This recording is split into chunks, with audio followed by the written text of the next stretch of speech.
Good evening and welcome to tonight's City Council meeting. Call the meeting to order and ask the clerk to call the roll. Mayor Ford. Here. Mayor Pro Tem Teeter. Here. Councilmember Madera. Councilmember Frank. Here. Councilmember Davis. Councilmember Douglas. Present. Councilmember Huseman. Present. Councilmember Hortiola. Present. Mr. Mayor, you have a quorum. Thank you. And for the record, we do have one vacancy and two of our council members are not here.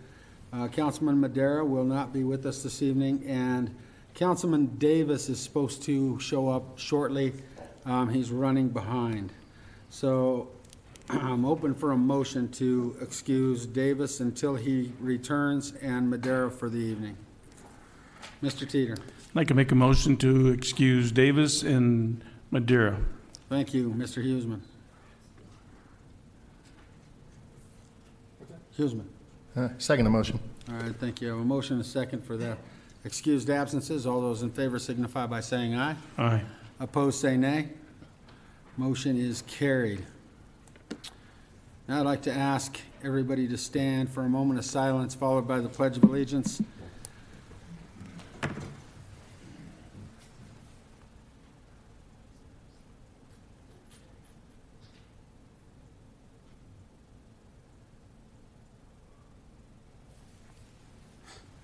I pledge allegiance to the flag of the United States of America and to the republic for which it stands, one nation, under God, indivisible, with liberty and justice for all. Yeah, they do. Now, if I can get the clerk to pass around the microphone, allow the audience to introduce themselves.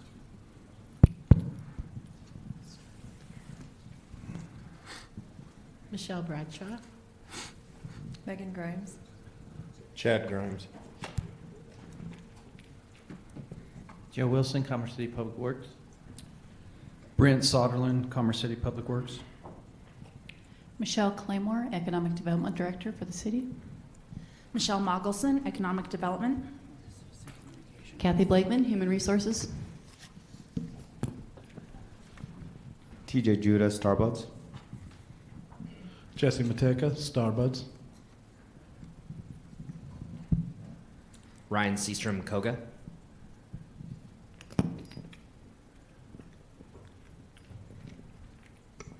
Bernadette Padilla, Tedesco.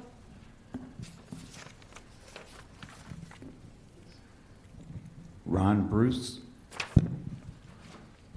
Russ Watterson, Jr. Russ Watterson. Charlie Foster. Hank Brumley. Peter Brumley.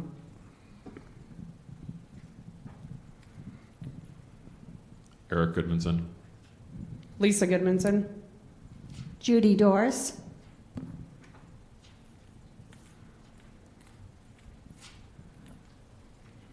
Chris Kramer, Community Development. Robin Kearns, Community Development. Laura Bowers, City Clerk. Thank you all for being here this evening. Two more. Oh, two more. Go ahead. Jennifer Camps, Ralston House. Marty Sos, Casa of Adams and Broomfield Counties. Yeah, sorry about that. I don't want to forget you guys. Thank you all for being here tonight. First item on our agenda is a proclamation. I'd like to invite the representative from Ralston House forward.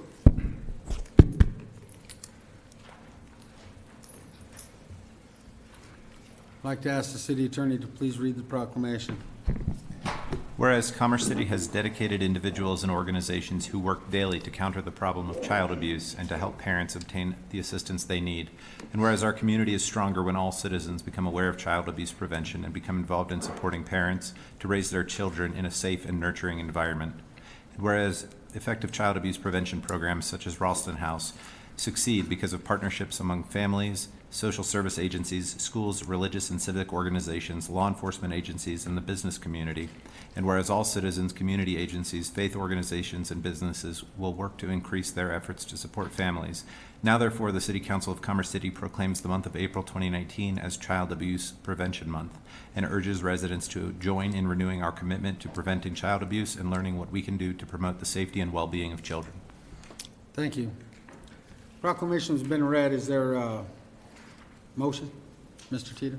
Make a motion to approve the proclamation for Child Abuse Prevention Month of April to the Ralston House. Thank you. Mr. Huseman? I'd like to second the motion. We have a motion and a second. All those in favor signify by saying aye. Aye. Opposed, say nay. Motion is carried. So now I'd like to turn it over to you if you have anything you'd like to add. Yeah, I just want to thank Commerce City and our city council here for supporting Ralston House. We serve Broomfield, Adams, Jefferson, and Gilpin County. We work closely with law enforcement, district attorneys, and social services to provide a safe atmosphere for kids to be interviewed who've experienced or witnessed sexual or physical abuse. So Ralston House, with your support, has opened a brand new facility in North Glen, which is able to serve up to 3 families at one time and also provide medical exams. So we're very grateful for that new space that we're able to operate out of from all of the donations from all the cities that participate in that building. So we'll be kicking off our Pinwheel campaign right now for fundraising for recognizing April as Child Abuse Prevention Month. Is that the same campaign you had, was the Kaleidoscope of Hope? It's the same? No, the pinwheels, the blue pinwheels are what represent prevention of child I'm abuse. thinking CASA, because we have the CASA guy. Yes. Did you want to come on up and have anything to say about this as well, or no? Sure. Come on up. Thank you. Thank you very much, Marty Sos and Mr. Mayor, City Council. Thank you so much for recognizing us. I'm a board member on CASA of Adams and Broomfield County. For those who don't understand what CASA is, CASA stands for Court Appointed Special Advocate for Abused and Neglected Children. And what we do is we recruit and train volunteers who become the voice of children in court cases. And then they're sworn in and assigned by a judge to a case. It's a little known fact, you know, that in the courts, the adults have the room and the kids stay at home. And children need a voice in court, and that's what our advocates do. Stunning statistic, in Broomfield and Adams County, which we represent, over 1,600 children right now in abuse and neglect cases that are active. We're serving about 500 of those children, which means about 1,100 we'd like to get to. And so my pitch is we're always looking for more volunteers to help us, and thank you so much for your support. Really do appreciate it. Well, I personally appreciate everything both of you do for our communities. I know there's a lot of children in our community that are helped by the services that are provided by the organizations that you represent. So thank you from me. Is there anyone else on council that has any comments before we go down and take a picture? No? All right. If everybody will join me down front.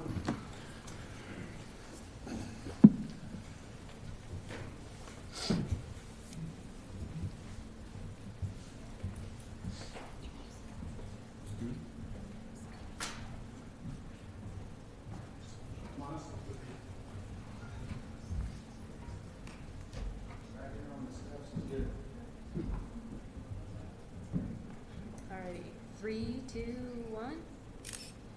One more time. 3, 2, 1. Thank you so much. Thank you very much.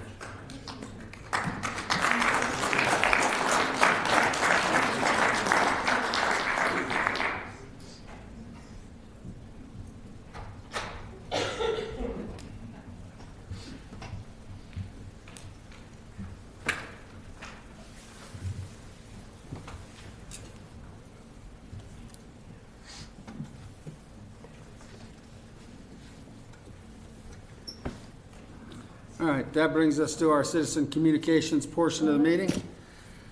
Per City Council policy, citizen communication is the time on our agenda for the public to address the council on businesses and affairs of the city.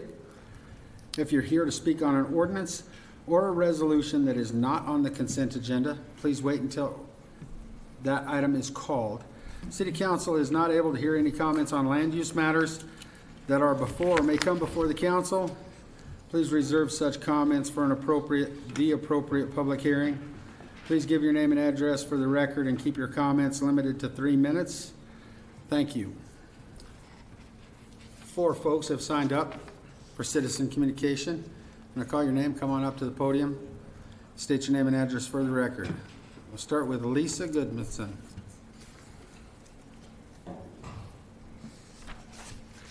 I apologize. I just have a question. So we can't talk about the stuff regarding the rezoning until later? No, not until that hearing is opened. I just want to get that. Is that what you were here for? No, I have another Okay. question. Okay. So I in need our your area. name and address Lisa for the record. Goodmanson. There you go. I'm going to email you my address. I just have a quick question about the railroad tracks at 104th and Highway 2. Those railroad tracks are getting substantially worse than they were a couple months ago. This morning, we were trying to bring our kiddo to school, and people are actually having to make a complete stop at the railroad tracks to get over them. And I'm just wondering if the city council can get with the railroad company and try to get that fixed? What we'll do is we'll give direction to our staff and our public works directors here tonight. They can reach out to the BNSF Railroad Okay. and ask the BNSF to fix that crossing if it's gotten rough. Correct, Brian? So we'll handle that. Okay. And I just have one more thing. I'm requesting, since 181 has gotten over all of the hurdles and it's going in front of the governor, hopefully this week to be signed. We're just asking that maybe you guys put a pause on the applications if there are any coming in, or kind of put a pause on any applications that you guys are seeing just until that's resolved, so we have some time to go ahead and let that figure itself out, let the COGCC come up with their new rules, and kind of just put a pause on the oil and gas situation in our city. Thank you. Thank you. All right, Eric Goodmanson.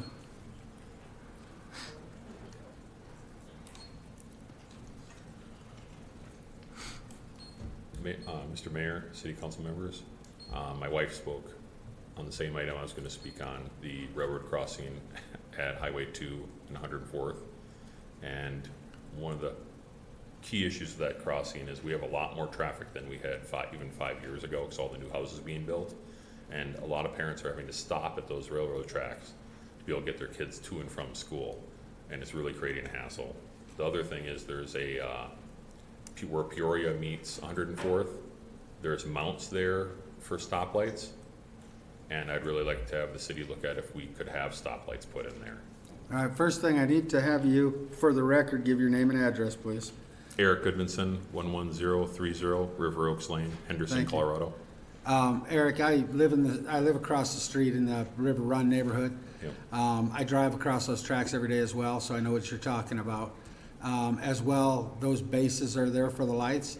There are 5 signals that were planned to go in this year. That's good. We're pushing for those 5 signals to still go in this year. However, it's all dependent upon getting the poles designed and built. And so our staff is telling us it might not happen until the very first quarter of next year. But this council's trying to push that those 5 signals would go in yet this year. And that is one of those 5 signals. Thank you so much. I'm glad to hear that. Thank you. Judy Dorr. Okay. Charlie Foster. Charlie, are you here for the hearing? I'm here for the public hearing. All right, then we'll hold off on that. Is there anyone else who came here specifically to talk to the council about something other than the hearings that are in place? Sir in the back, come on up.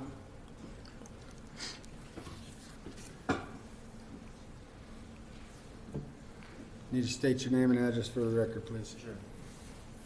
Good evening. My name is Sean Cuevo. I live at 11754 Hannibal Street in Commerce City.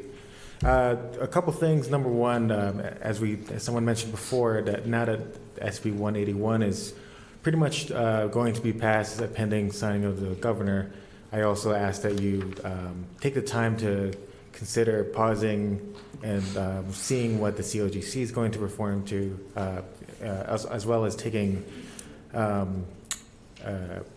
similar actions as the county has done in declaring a moratorium on drilling in the area. So hopefully, it seems like a good time to really figure out what's going to happen next with these new rules. The second thing I wanted to talk about was it appears that this fall there are 4 open seats for the city council for the election. I'm debating whether to run myself, but one thing I've noticed is, at least I haven't found good information on what actually a city council member does on their day-to-day, what the time commitment is expected for someone running for this position. If it is on the website, I would love to know where that is. If it isn't, I think that would be great for the community to figure out, so they can evaluate for themselves if they would want to run for these positions. Thank you very much. Thank you. if anybody has a desire to run for office for city council or the mayor's seat, there's going to be the mayor plus 4 additional seats up in November, as well as the vacancy that is open now. The vacancy would be filled and only filled until November, and then that person would have to run for election if so desired. The information that you're seeking, you should be able to get from the city clerk's office. So if you want to call down or come down and go see the city clerk's office, it's right down the hallway outside here. They can give you the information you're looking for. That would be for anybody that's at home watching or in the audience that has an interest to serve in this capacity. All right. Is there anyone else who came here to speak during citizen communication that has not gotten the chance to? And we'll move on into the agenda. Consent agenda is next. The consent agenda includes items that are routine, procedural, informational, self-explanatory, and non-controversial. They are presented to council for a single motion and vote. Any member of the council may ask to remove a specific item for further discussion and a separate vote. Tonight, there are 6 items listed under the consent agenda. Staff has informed me that ordinance 2206 needs to be removed from the consent agenda to address an effective date. So I'll be asking to remove that, or I'm asking now. And then I need to ask if anybody has any other of the other 5 items on the consent agenda that they would ask to have those removed for further discussion. Seeing none, I need a motion and a second to approve the amended consent agenda. Mr. Teeter. I'd like to make a motion to remove ordinance 2206 from the consent agenda. Thank you. Councilwoman Frank. Second that motion. All right. On this one, we didn't need to do a vote because any member of council can remove it without voting. But I let you go through the process. So we're not going to call for a vote, but I do need a council member to make a motion to approve the consent agenda, the other 5 remaining items on the consent agenda. Mr. Teeter. Make a motion to approve the other 5 items on the consent agenda. Councilwoman Frank.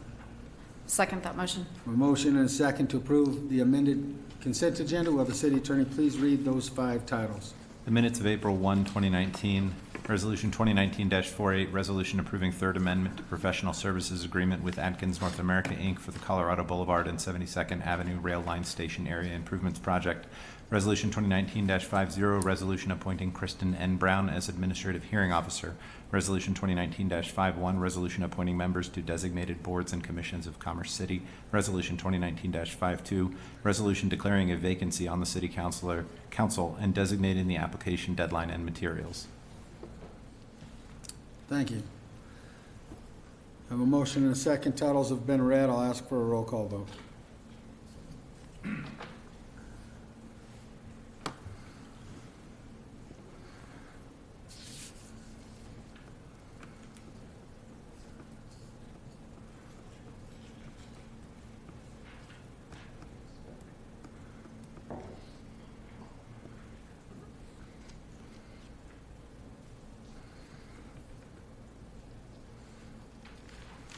This is odd, because mine still says something totally different and didn't pick it up, but I was a yes vote. You need to redo it? Okay. There you go. Now it came up.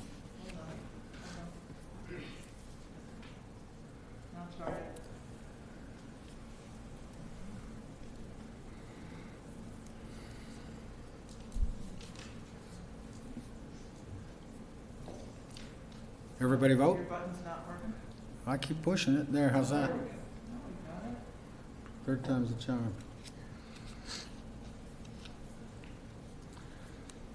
All right. For the record, the consent agenda is approved unanimously with 3 absent seats. We'll take up ordinance 2206. Which is an ordinance amending the budget for the City of Commerce City, appropriating portions of unencumbered fund balance of the general fund $517,950 for costs associated with economic development incentives and authorization of those expenditures. The reason this was pulled off the agenda was to meet a timeline, to be heard individually.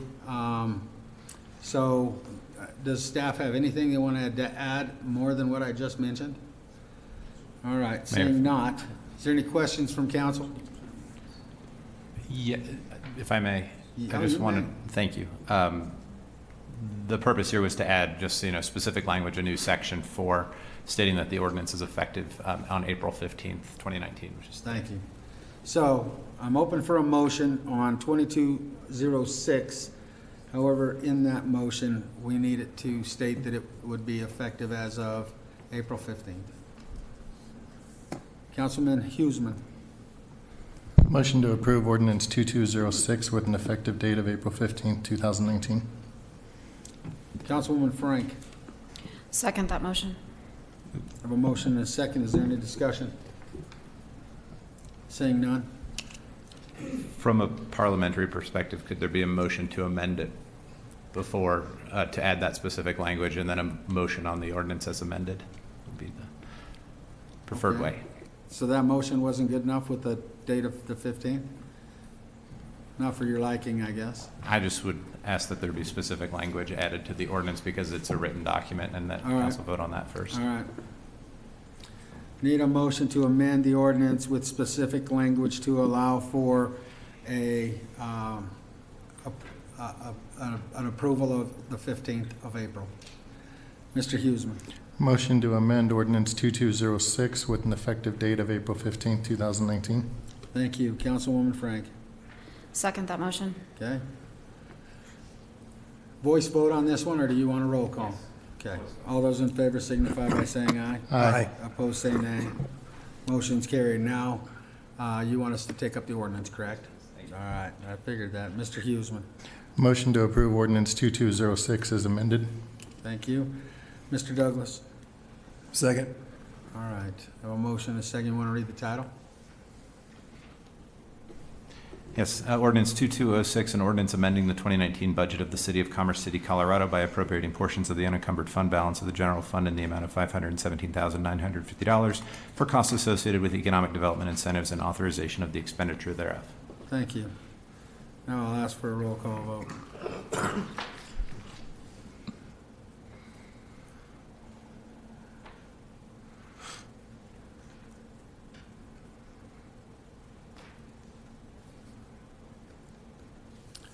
For the record, ordinance 2206 is passed unanimously by council outside of the 3 vacant seats tonight. That takes us to ordinances on first reading. Ordinance repealing and reenacting Article X of Chapter 20 of the Commerce City Revised Municipal Code regarding the voter-approved excise tax on the wholesale transfer of marijuana products to support public safety. I'm open for a motion. Yep. The next item on the agenda is the public Oh, hearing. the public hearing. Thank you. Didn't want to skip that. That's what everybody's here for. All right. Z-695-98-19. An ordinance dealing with the Villages of Buffalo Run West PD document. I'm going to go ahead and open the public hearing. Staff going to have a presentation? Yes, sir. Mr. Mayor, members of council, the case before you is an amendment to the PUD of case Z69598-19. There are multiple applicants for the commercial uses, and the primary purpose of the amendment is to update the allowable uses in the land use section of the PUD. Just to set the table for which properties we're talking about, this is for the Villages of Buffalo Run West commercial area. This is a PUD that is from 1999, and the PUD amendment in question tonight only addresses the 4 commercial lots that are contained within the PUD. You can see from this aerial the area in question that would be changed. The subject area is outlined in the yellow dashed lines. It's an 8-acre property total, 4 lots and 1 tract. If you'll notice, the tract is down here to the south. That is for drainage purposes. To provide a little regional context, 120th, East 120th Avenue is the east and west principal arterial adjacent to the subject property to the north. Chambers Road is the minor arterial adjacent to the subject property on the east. The residential portion of the Villages of Buffalo Run West PUD is to the south and west. That portion of the PUD has been built out. As I mentioned, the PUD was approved in 1999, and the residential portion has been built out for a few years now. The Villages of Buffalo Run East and the Outlook subdivision are both located to the east of the subject property. The comprehensive plan calls for the intersection to be commercial, specifically a local commercial center, taking advantage of the proximity to I-76 and the intersection of the two arterials. A few site pictures. I'm sure most of council is familiar with the intersection, but looking from the east on the top and from the north on the bottom, you'll notice that much of the parcels are undeveloped and vacant. From the south and the west, obviously taken at different days with the snow coverage. But you can see the frontage road that extends from the subject property to the west, and then obviously from the south looking north. The two existing developments that are on 2 of the 4 commercial lots, the 7-Eleven and the indoor self-storage building. Lot 3 for the 7-Eleven and lot 4 for the indoor self-storage building. Here you can see the lot layout. Lot 1, 2, 3 across the top. The adjacency along Chambers Road is connected to the lot 3. The lot 4 is not adjacent to any arterial. And then the tract for the detention pond, it is detention, not retention. That is serving the entire commercial area, and that is between lot 4 and these residential lots to the southwest. No applications for specific development have been received for lots 1 and 2. Although they are being marketed, and we do have representatives of those owners here tonight. Just a little bit of background about this PUD. As I mentioned, it was approved originally in 1999. It was one of the very first in Commerce City in the Northern Range to be approved. As such, the allowable uses that were listed was fairly limited, and it was done in a format that we simply just don't use anymore. It's difficult to administer, and a lot of the uses are fairly limiting. And as a result, well, I wouldn't say as directly as a result, but simply put, there has been no commercial activity until 2017. That differs from the residential, obviously, which was built out a few years back. Then in 2016, an application was submitted for the hard corner for the 7-Eleven, and that was administratively approved in 2017. In 2017, the applicant for Lot 4 submitted a PUD development permit for the indoor climate self-storage. It was administratively reviewed and approved in 2018. In conjunction with that particular proposal, there was a neighborhood meeting hosted by the developer. Notice was sent to residents within 500 feet of the property. No residents attended that particular neighborhood meeting.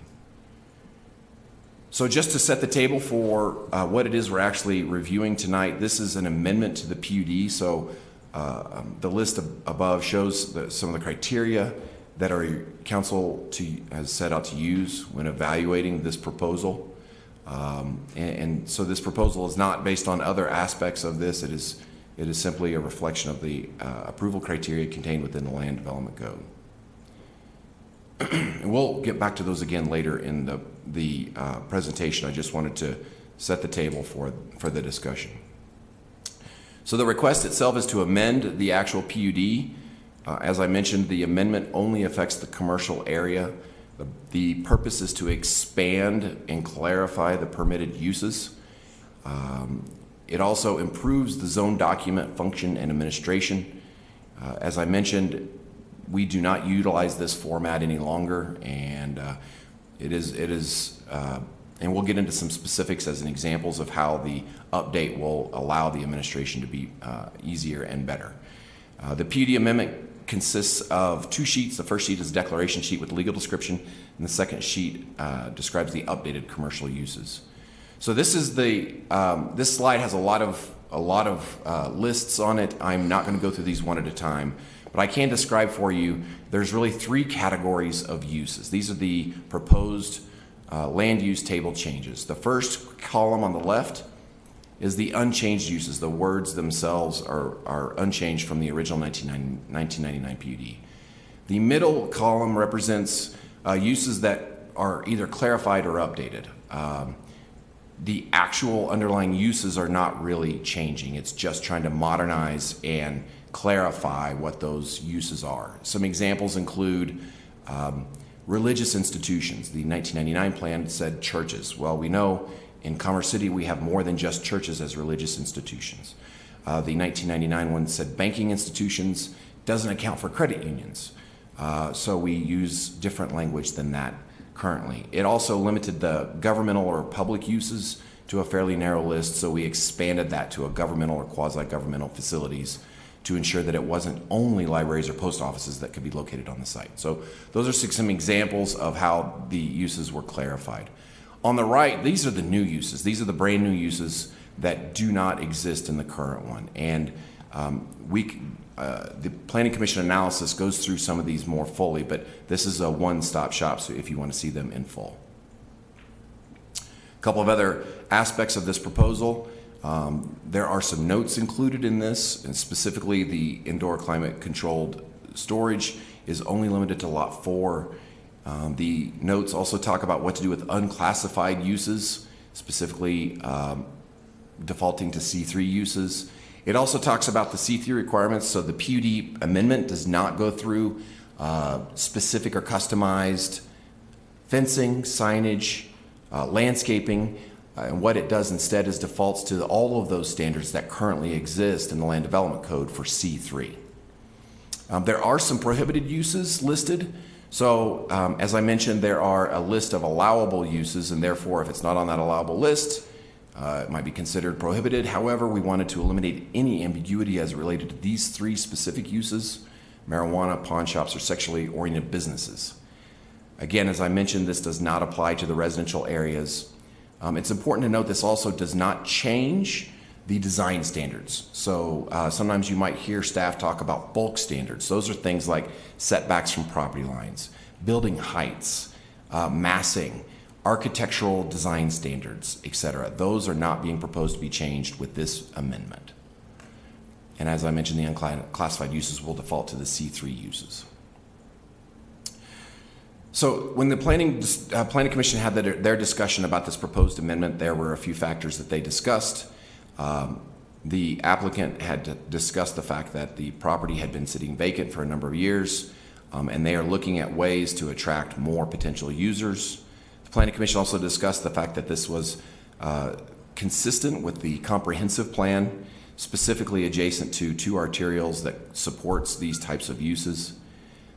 It will improve the document function and administration as we move into the future. As I mentioned, some of those uses, certainly it wasn't the intent to eliminate credit unions as an allowable use. So hopefully by updating and modernizing that language, it will ensure that we can administer this document more in line with what the intent really is. Additionally, there was discussion about the lodging use. So one of the new proposed uses is a hotel. And there's obviously a need for that as there's been a lot of feedback provided to staff. Our economic development team has been working on that, and obviously City Council has identified that in the past. In 1999, microbreweries were probably not on the forefront of anyone's mind as an allowable use. However, now we know that they are a much more popular and common use, and so that use has been added. There's obviously a lot more demand for the emerging healthcare options that exist today that did not exist in 1999, or at least not in the form they are today, such as outpatient surgical, assisted living facilities for our senior population. There's also the indoor climate-controlled self-storage buildings. These are not the types of outdoor self-storage that a lot of people are familiar with the drive-through aisles and the roll-up doors. These are indoors. Security is provided on-site through the control of those doors. It has hours of operations that are limited, and it really gives the feel and look of an office building as opposed to the old school outdoor self-storage that a lot of people are familiar with. It also has obviously less impacts than a retail, just simply through the sheer number of visitors that it gets. So here's the criteria as outlined, and there's a couple of things I do want to note on the criteria. The Planning Commission did find that it was consistent with the comprehensive plan. The concept schematic, while that was done prior, there was not a concept schematic done here, and as we've done with previous PUD amendments, we do not require applicants to have to redo that step every time they amend it. This was similar to the Oakwood case that just occurred. It does address some unique situations. That allowable land use list is not the same as our C3 list, so that does create its own unique list of land uses. It is integrated and connected with the adjacent arterial development. The proposed land use amendments do not change the access standards or change any of the access into the surrounding residential areas. It does impact the impacts to the surrounding area to the extent possible. Obviously, this was referred out to all of our public safety, transportation, public works groups who provided comments that this was meets all of their standards. There is no phasing plan required, and the proposed uses themselves do not address really the last criteria, which is talking about accomplishing the purposes of a PUD through height exceptions, variances, or minor modifications. All of those processes address, again, as I referred to earlier, bulk standards, heights, setbacks, fence heights, sign numbers, sign size, etc. This particular PUD amendment does not change any of those. A little bit about the public notification for this process. The property itself was posted at 3 different locations, meaning signs on the property. There's only one required by the code, but there were 3 provided given the frontage along 2 different arterials. As required by the code, 114 notification cards were sent out within 500 feet. Those were sent out on March 27th. As also required by code, notice was provided in the newspaper of general circulation both on February 26th for Planning Commission and March 31st for City Council. Staff did receive 3 public notices when this PowerPoint was put together. 3 public notices, public responses, 1 for general information, and 2 that were not in support of the proposed amendment, raising issues such as height and use. Since this PowerPoint was completed and the packet was finalized, there was 1 additional call in response to this particular City Council hearing and to the 4 that we had from Planning Commission. Issues identified both in the Planning Commission and on this call were related to issues such as building heights, the indoor climate-controlled storage use, traffic concerns with all of the uses, and there was also a concern raised in the Planning Commission specifically about the property not being properly posted. So after hearing all of this, the Planning Commission did vote 4-0 to recommend to City Council for approval in this case, and staff is available to answer any questions you might have at this time. Thank you. Questions for staff from the council at this time. Mr. Douglas. Yes, Chris. Thank you for the presentation here. My question is, this goes back to May 5th, 2017, when Buffalo Run subdivision filing number 2, a request for plat 4 lots in 1 track from 1 existing lot in order to allow for future commercial development. And at that time, that was May 5th, and comment period was until Monday, 5 p.m., May 15, 2017. And at that time, comprehensive plan said it was all commercial. And my understanding is this type of structure is only, that time was only authorized for industrial areas. Is that correct? Which the structure for the indoor storage? Yes. So at this point, as you might recall, there was a study session recently. The indoor storage, as proposed, is different than I think what the intent was with that code. That really is the outdoor with the drive up and the roll up doors. As we discussed in the study session, is more of an industrial in nature, whereas the indoor one functions much more like an office building And therefore, I think the Planning Commission's discussion was that it was therefore compatible with the commercial uses. Okay, you didn't answer my question, though. Back in 2017, this was not part of a commercial use, correct, for indoor storage? The indoor storage was not, I don't know if that it was known in 2017. When the subdivision plat was posted, yes, I'm not sure if the actual use was known at that time, to be honest with you. Just as we have with lots 1 and 2 that are vacant today, the plat is just set out with making sure that those standards are understood. Okay. And then in September of 2017, it was, there's some attention that was given or noted.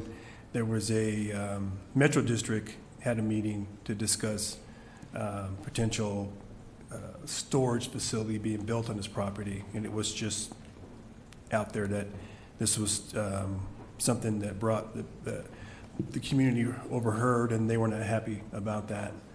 And then I know I contacted City Manager Brian Broom, and he directed me to your department.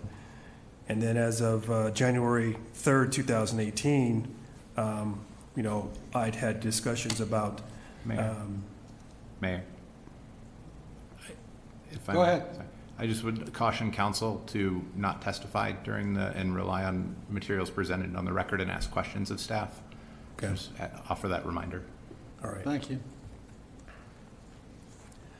So at that time, like I said, when this was submitted, that commercial type was not part of this development.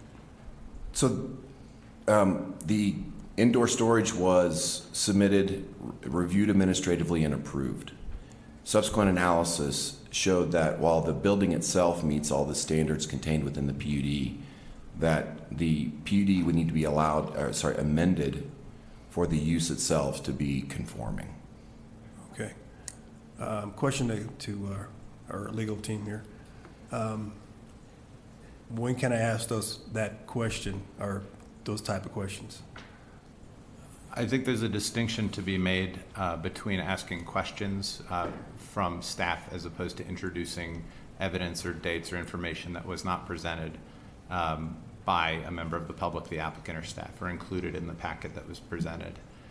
So any pre-existing information that council has can't be relied on as part of this process unless it's introduced into the record. Council members cannot offer that sort of information to the record unless they are a witness, in which case they would not be able to participate in the case itself. So the Okay. questions can be asked at this point during the public hearing. All right, that just makes things kind of difficult here. It just seems kind of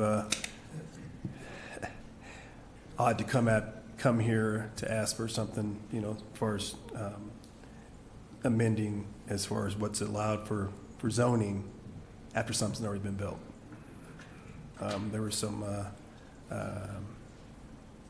lot of indications along the way here, and for us to be here today doing this the way we're doing it is not proper.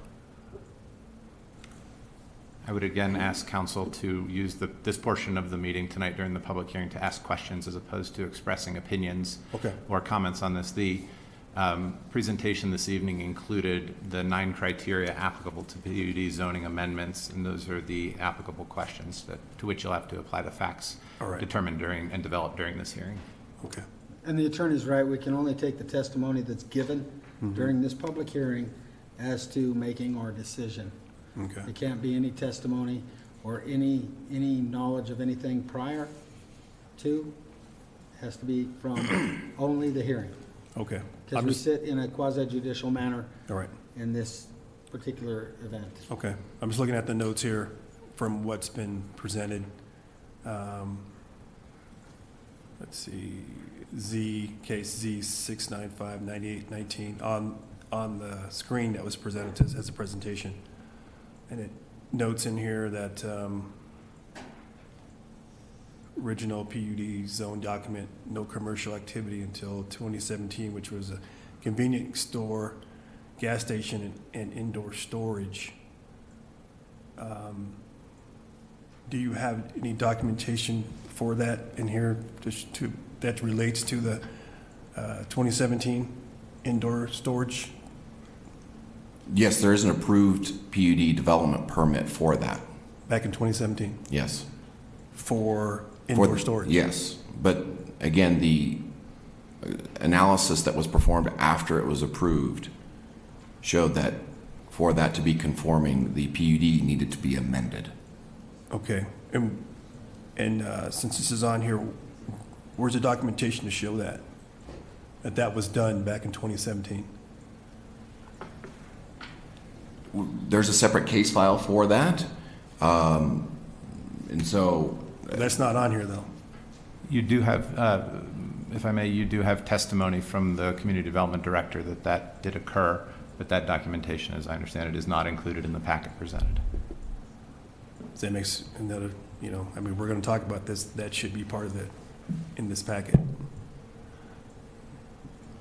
The city council is free to continue the public hearing to supplement the record should that be desired. However, the nature of the uses may not be pertinent to the application criteria in question. So I would again refer you to those criteria that were listed in the presentation and in the packet. Okay. Chris, you said this is approved administratively in 2018. What was that date in 2018 this was approved? Do you know the date? It was January in 2018. I don't have the exact date, but I believe it was January.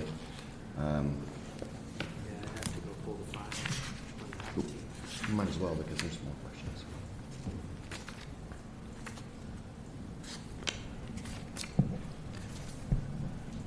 If the council would like, I believe the planner is retrieving the PUD permit file. If council would like that introduced in the record and have the opportunity to look at it, there would be an opportunity for that. Mr. Douglas, is that your desire? Yes, please. All right. Do you have anything else, Mr. Douglas? Not at this time. Thank you. Mr. Hughesman. Thank you, Mayor. I'd like to address the criteria since we were reminded that that's what we want to talk about. When I look at Section 21-321 PUD zone documents, I have questions regarding some of the things stating that criteria is met. The first one says the PUD zone document is consistent with all applicable city-adopted plans or reflects conditions that have changed since the adoption of such a plan. Can you tell me when page 14 of the city's land use table specifically excludes mini storage units in commercial areas, both indoor and outdoor storage units, how that does actually comply with the PUD zone documents? I believe the testimony at the Planning Commission hearing was that the form, the operations, the overall impact, both visually and operationally, is more consistent with the commercial type of uses. It's important to remember that the PUD does allow for customized uses outside of a straight zoning like a C2 or C3. And so the discussion at the Planning Commission was that because the indoor storage acts and functions much more like a commercial use, that it was therefore compatible. Okay, so is it common practice to approve something for a PUD and then seek an amendment? No, it is not common practice. Okay. I'm getting conflicted things here. I was hoping you could clarify for me whenever we talk about drawing retail and dining and other commercial activities to our facilities, to our community. In one regard, we talk about how we need additional daytime employees in our city in order to have restaurants, in order to have shopping, in order to have the things that our residents have clamored for a long time. So I'm curious how many employees would be at a mini storage unit from the hours of 9 a.m. until 8 p.m. whenever the storage is available? We could ask the applicant, but my understanding is 1 to 2. 1 to 2. And a commercial facility, office building of this size, how many employees could we typically expect to be in that facility if it were a 3-story office building as originally thought of whenever this was put together? I would have to do an analysis to understand, but obviously far more than one or two. Far more. So when you say in the presentation that this is going to help us to attract dining and retail, would this in fact not limit dining and retail because we don't have the increase in daytime employees that we have continually stated are needed for those types of businesses to be here? I believe the Planning Commission's discussion about this was the list of land use amendments overall and not necessarily specifically to that one individual use. And so I think the idea was that expanding and adding new uses was going to do more to provide more development options for those parcels. Sure. So is it possible that we could have amended this PUD to allow those other uses without allowing an indoor storage unit? Yes. Okay. During testimony of the Planning Commission, one of the owners, who I presume is probably in there, the audience there, Mr. Cameron, stated that a self-contained climate storage unit has low traffic generation and low activity levels. So again, I would go back and wonder how it is that we're going to attract that retail and dining to our community when we have a large sector of a PUD that is being taken up with a facility with low traffic generation and low activity levels. Can you explain that to me? I'm not sure. Can you rephrase the question, please? The owner of Lot 1 of that PUD who is trying to open up a restaurant testified that a storage unit has low traffic generation and low activity levels. If that is the case, then how is that large of a facility taking up that much of a PUD going to help us to get a restaurant in Lot 1 that he is trying to get when we don't have the people that are coming in there? It goes back to my question regarding how many people are working there versus how many other. I'll skip over that. The presentation you made also says that this facility is going to be better for the neighbors because it doesn't have people taking garbage out at night, because it doesn't have the noise, the traffic, the things that are listed for basically this facility as undesirable natures that this facility prevents. So if those activities are so undesirable in this PUD, then why is the PUD not tried to exclude all of those? Why is it on one hand you were trying to tell me that this facility is good because it doesn't have restaurants and it doesn't have activity going on, but at the same time you're trying to tell me that this is going to help us to get the same kind of activities you're telling me are bad?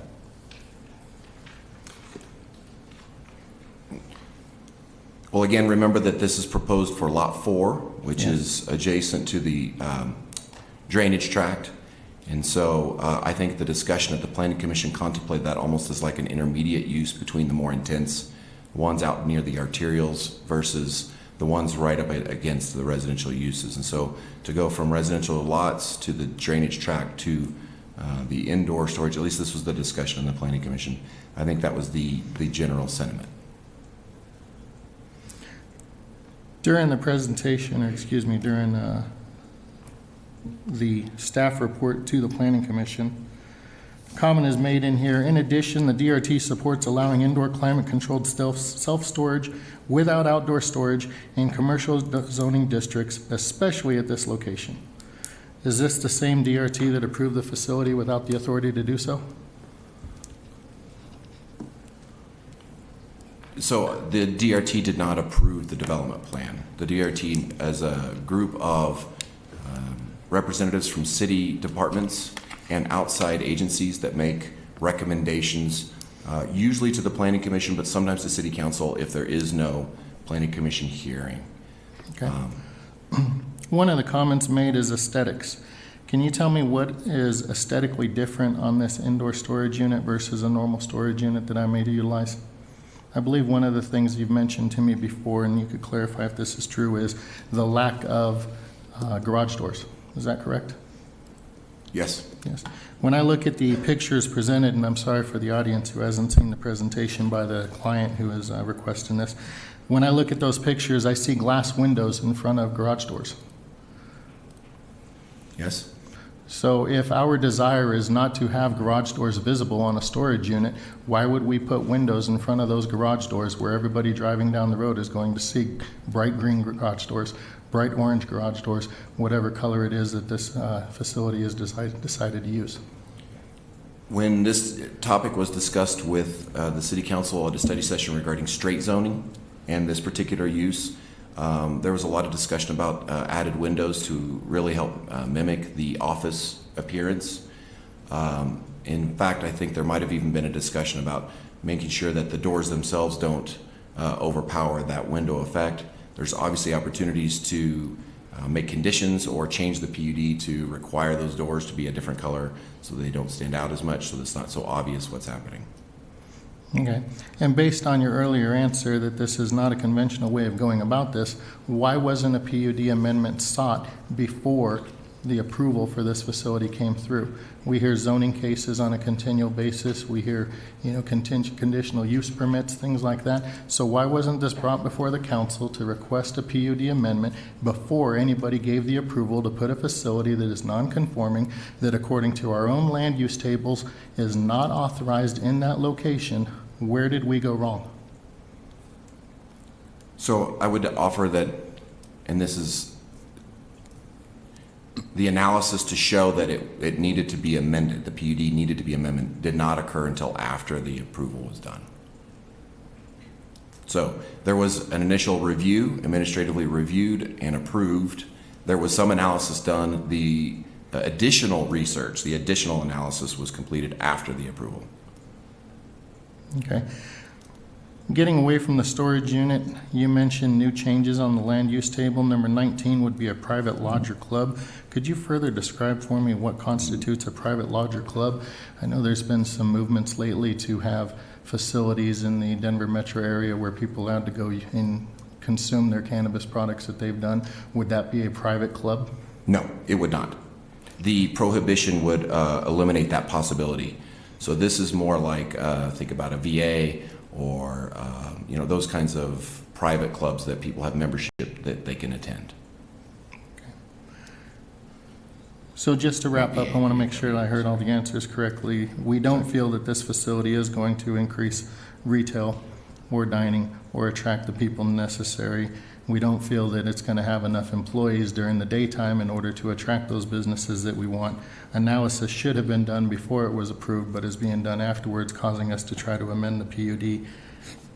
Is that correct on all those things that I've heard? I would offer that at the Planning Commission there was discussion about more items than just the retail or restaurant attraction. There was also discussion about the fact that that use would specifically allow residents to store their belongings, which obviously helps for people to be able to utilize their homes, helps with code enforcement opportunities to ensure that less stuff is out on their yards, etc. So I think the Planning Commission utilized more aspects of that use than simply the retail or restaurant only. But as far as the approval sequencing, yes, I would agree with that. Okay. And since you brought up residents needing a place to keep storage, I believe a comment was made recently by a resident on social media that they tied this facility to the fact that we have 134 rental units coming. I know that's I'm not testifying or anything, just wanted to ask a question. Was the approval of this facility done in any way to help out with the 134 rental units that were being done? I would offer, and I can speak with the staff involved more day to day. There was zero connection made between the two projects. They weren't related at all in any way. So I'm not sure if that answers the question, but they were completely evaluated and processed independent of each other in every way. Okay, thank you very much. That's all I have, Mayor. Thank you very much. I'd like to make a motion when the time comes. Thank you. Mr. Guardiola. I got a simple question. So when you guys are doing notification and public notifications, do you guys, you said only one required per code, and how many notifications, 500 feet per? So just to if I could go back for 2 seconds, there's 3 forms of public notification. Right. Signs on the property, and that's posted. And then there's the notification cards, and then the public notice, which goes in the newspaper. Okay. And so the one notification that's required is for the posting. So that's the signs. So 1 is required, 3 were provided. Okay, and this is our code, right? Yes. Okay, thank you. Mr. Yuzman? Thank you. I'm sorry, I have a follow-up. Thank you, Councilman Guardiola, for bringing up that question. You mentioned 500-foot radius based on the most recent notification that went out this year for this meeting that we're having right now. I presume that to be approximately 114 homes Yes. that received that notification? Yes. Do you have a copy of the notification of what was sent out to everybody? I do. Could you pass that around so we could see that? Sure. Thank you. For the record, if I may, I just want to note, I reviewed the case file before, and it includes a number of cards that were returned, it appears, for not deliverable issues, so that I believe that's what Mr. Kramer is going to pass around. The code appears to require 300 feet of notice, so we might... I'm sorry. That is correct. It's 300 feet for the zoning, 500 feet was what was provided for the notification for the neighborhood meeting in 2017. On the okay. So there would have been notice within 300 feet.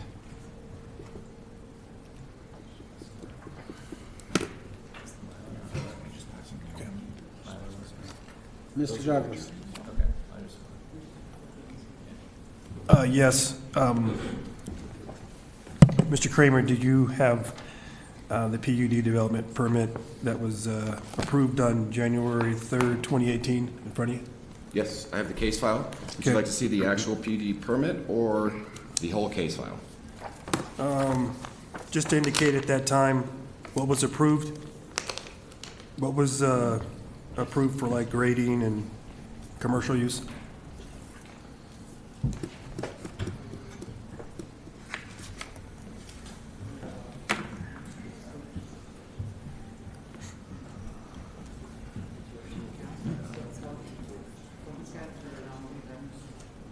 Yeah.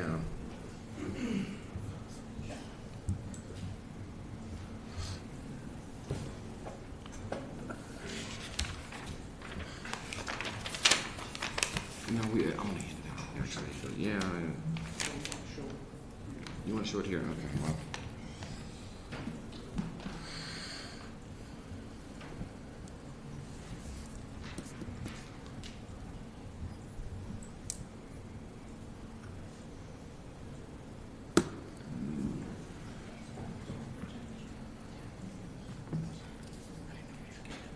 Yeah.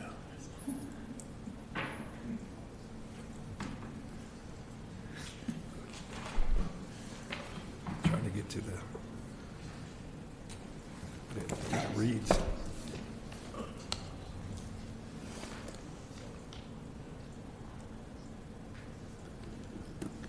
Do you have any language in there that states what was accepted, what was approved for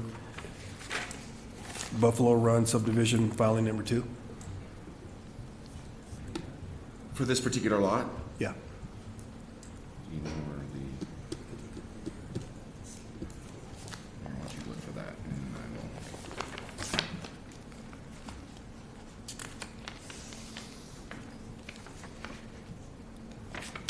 Because it should say Z695, D358, 17, H and A storage.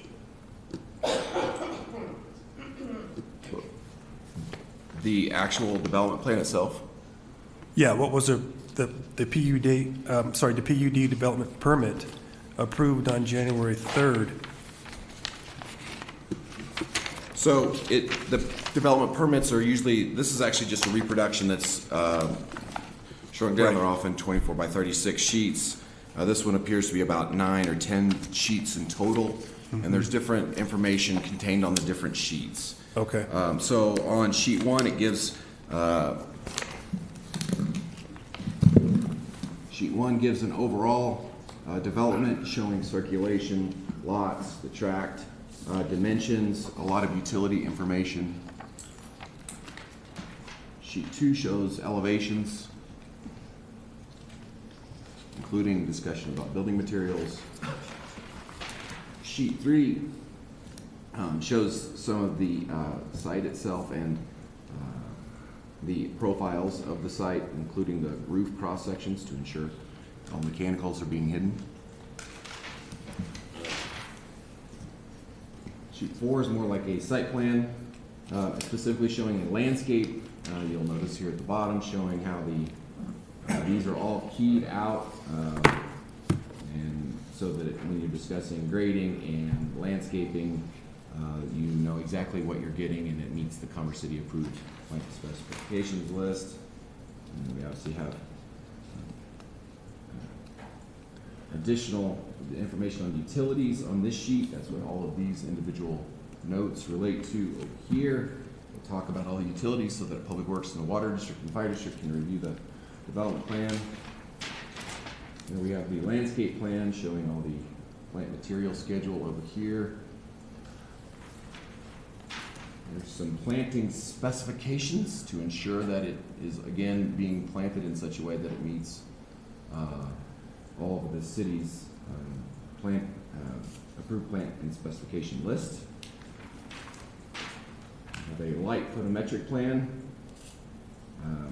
that shows how the proposed lighting from the building will or will not spill off of the site. We obviously prohibit any lights from beyond the center of a certain candle width going off the site. So that plan helps us determine that. And then finally, there's sort of miscellaneous site lighting information and specs regarding what types of lights are going to be used. Okay. And this was all approved back on January 3rd, 2018? Yes. Okay. Prior to that, or even after, this was not forward to council for approval, is that right? That is correct. It was reviewed and approved administratively. Okay. And this is supposed to be, again, when this was submitted, it was just be commercial use only, no, at that time, no indoor storage, climate-controlled indoor storage, correct? When that was approved, that is correct. Okay. So it's just... That was not an allowed use when that was approved. All right. And again, January 3rd, before any dirt was turned over, so there still wasn't a application or put in to amend, again, this project so that it would comply, or request a waiver to comply, or, to introduce a new type of commercial use within this commercial space, right? After discussions with the applicant, and as I mentioned, that further research that had occurred, there was really a desire for the overall PUD, including all the new uses, to be added in addition to the commercial indoor self-storage. So that's why that's why there's a full list of 9 new uses and then updated other ones. Right.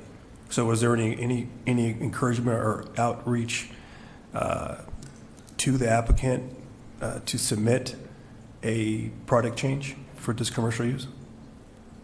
Well, obviously, after the analysis that showed that for the use to be conforming, that the PUD would need to be amended, we obviously contacted the property owners as soon as we realized that. Right. Okay. Thank you. Mr. Hughes. Thank you. Thank you for the card that was mailed out this year. I was actually hoping that you have a copy of the card that was mailed out in 2017 to the homeowners that nobody showed up to that meeting. I'd like to see what was said on that card. So neighborhood meetings are usually hosted by the applicants, and that was true in this case as well. So we do not have that card with us. However, we could certainly inquire and see if the applicants still have a copy of what was mailed out at that time. Martiola? You good? Any other questions for staff from the council at this time? Seeing none, I'm going to take a 5-minute break, and then we'll get the applicant up here to ask them questions.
I know it.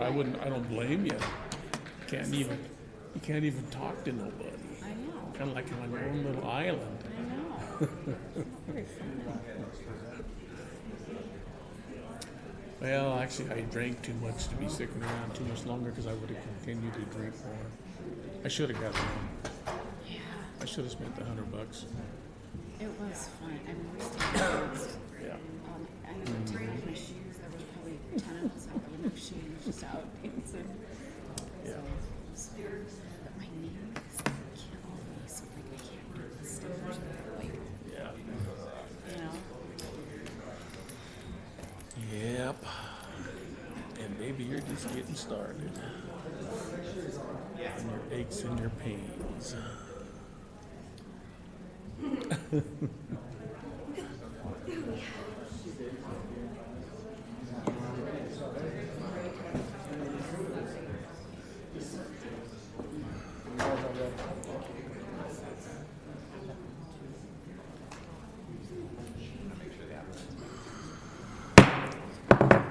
Calling the hearing back to order. Thank you for allowing the short break. All right, we got through staff presentation and questions. The applicant is present. Are they? All right. The applicant's present but not in the room. So we'll give them a second to get in the room and then we'll bring them up.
I'd like to have the applicant come forward. I'd like you to add anything to the city's presentation that you may want to add at this time. Mr. Mayor and City Council, I apologize. We'd stepped out and I didn't realize you had come back in. My name is Charlie Foster, Denver Tech Center, 5600 South Quebec, Greenwood Village, 80111. I'm a partner in Lot 1. Russ Watterson is also one of the managing partners, and he's in the audience tonight. The 120th and Chambers Partnership actually bought this land in 1995. And we spent about 3 years going through the design and application process, and the PUD was approved in 1999. So it's 20 years old. I'd make one comment about the text of the PUD. A couple of times I've heard it said the PUD didn't allow self-storage. The PUD is silent on self-storage. That the practice in the city at that time was that self-storage went into industrial areas.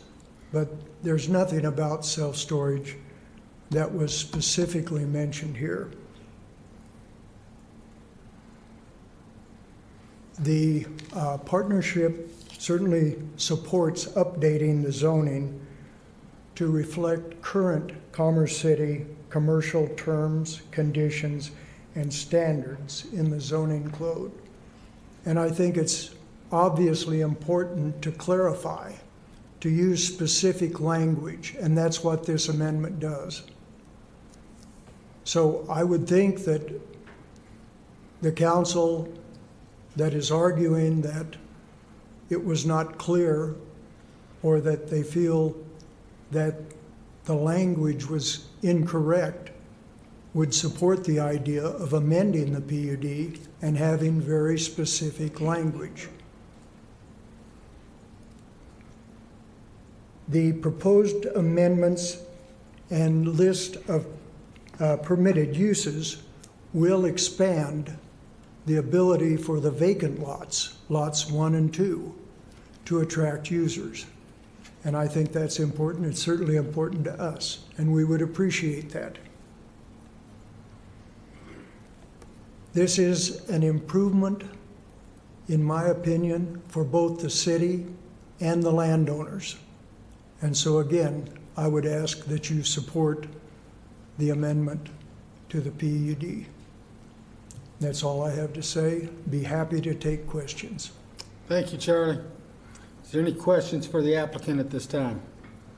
Mr. Huseman. Thank you, Mayor. Are you actually part of the storage unit facility construction, or is that not your lot? No, we just have Lot 1 left. We used to own basically the quarter section. Okay, so my question wouldn't apply to you, so hopefully the owner of the storage unit is here to answer questions. They're here. Thank you. Any other questions for Mr. Douglas? Yes. Is the owner of the facility here? Yes. Yes. Okay. Sir, you asked, you say that this is an improvement to Commerce City, but I'm also, when you stated that there has been a lot heard from the residents who live in that area that this is not aesthetically pleasing to the eye, being this is 3-story infrastructure. So it does not enhance the area in their view. I'm sorry, I didn't hear the question that you asked. You stated that this is an improvement to the area and for the owners of the development, correct? Yes, I believe it is. Okay, but for the residents though in this area, this is not aesthetically pleasing visually, a 3-story structure like this. Sir, the PUD and commercial zoning in the city allow 40 to 50 foot height limits. This PUD has 45 feet. We always imagined, we always hoped that we would be able to attract a 3-story building. And so that's what the plan was, and the building meets the height standard. I think it's an attractive building, and so that's what I had stated before. I think if it was an office building, that'd be one thing, but I'm just going off of what you stated. It could be an office building or any other type of structure that was permitted, yes. Okay.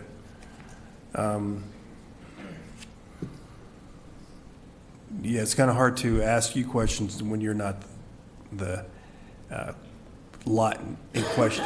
It's lot 4. So I appreciate you coming up here and saying what you just said. Any other questions for Charlie at this time? All right, thank you. I guess now I'm going to ask if the applicant, right? Oh, it's not even the applicant, it's the owner of the self-storage lot itself, correct? So just to be clear, there are 3 ownership groups for the 4 parcels. Thank All 3 ownership groups are the applicant. So the second, there is one ownership group who provided written comments that they're supportive of this, but they are not here. So the second ownership group is also here tonight. All right. So I'll have this ownership group come up. And there's another ownership group after this? No, they are not here Oh, tonight. they're They not. just submitted written comments that they are in support of this. All right. There is I believe they have a PowerPoint as well. All right. Please add to the presentation. State your name and address so that we know who you are. And then, since there's 3 ownerships, You're fine. expand on that a little My bit. name's so that Peter we don't get Brumley, confused. 8 Mesa Oak, Littleton, Colorado, 80127. We are the owner's rep. Go ahead. All right, Mr. Mayor, City Council members, before I start and get into the presentation, I'd like to let you know that we went through a year approval process with the city. Before we even purchased the land, a pre-application process before we went under contract on the land. We were approved in that pre-application process. Then we went under contract to then purchase the land.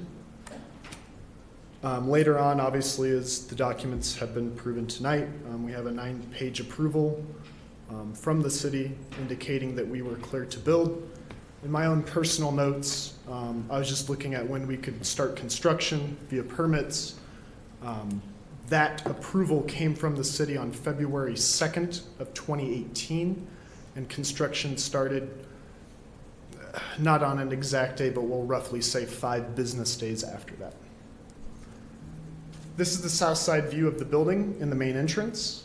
You'll notice that basically there's no advertising or lights or signs that are facing the residential.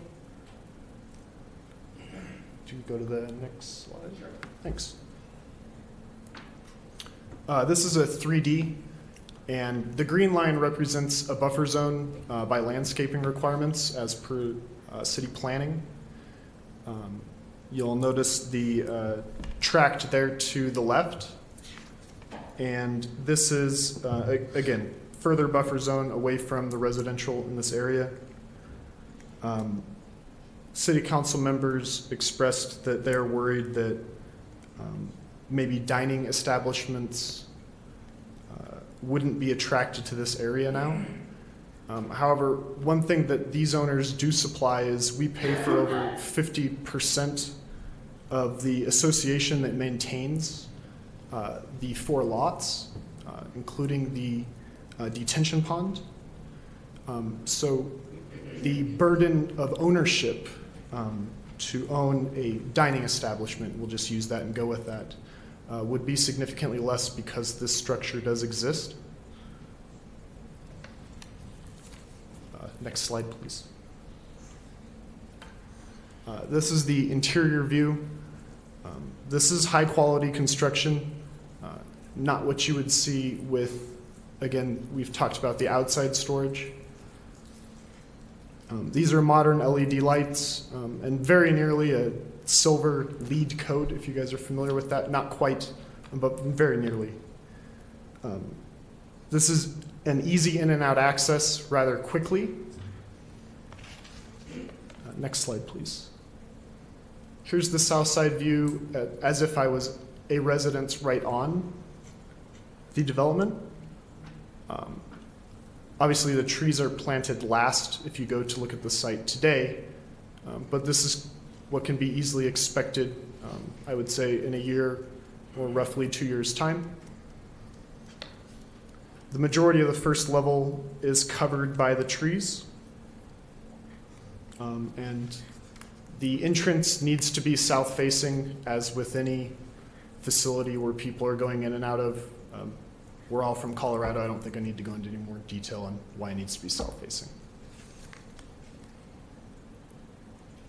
Chamber side or east, again, there's signage and advertising.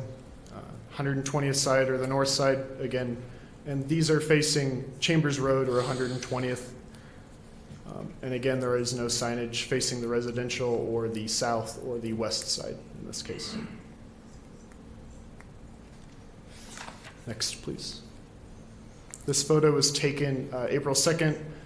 Unfortunately, I couldn't wait to submit the presentation longer.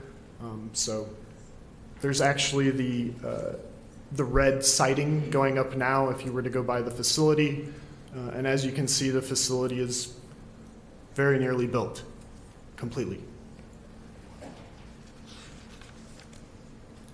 Again, here we are on the Chambers or east side, and as you can see here, all that's left to do is the glass work, and again, the red siding, which is done last.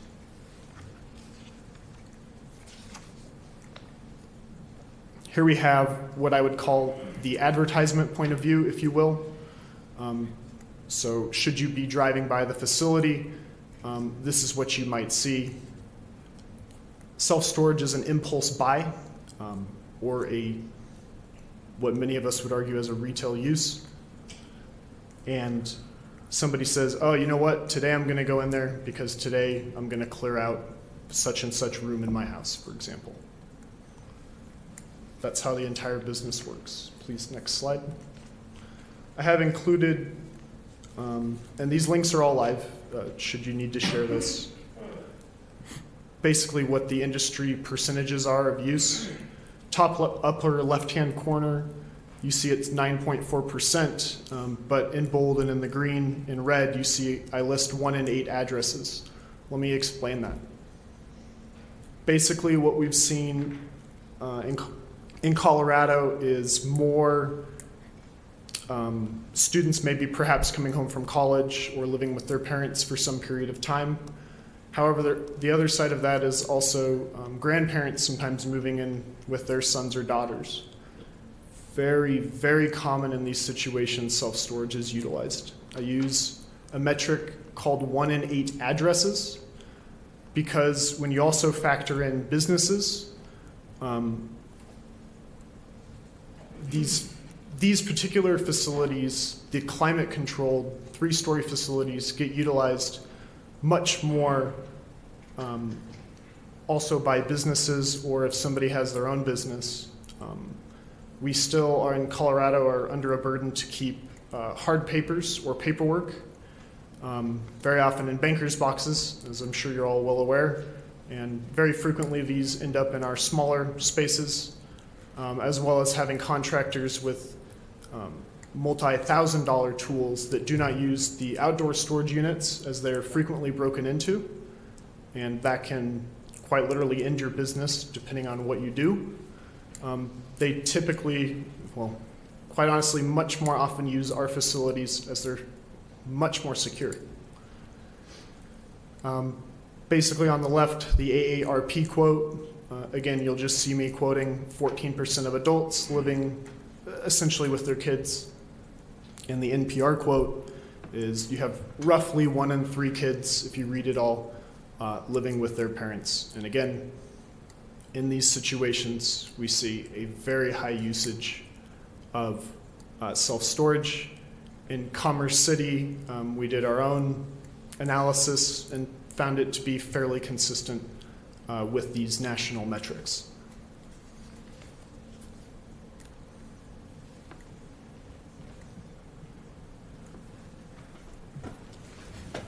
All right, have anything else to add? No, sir.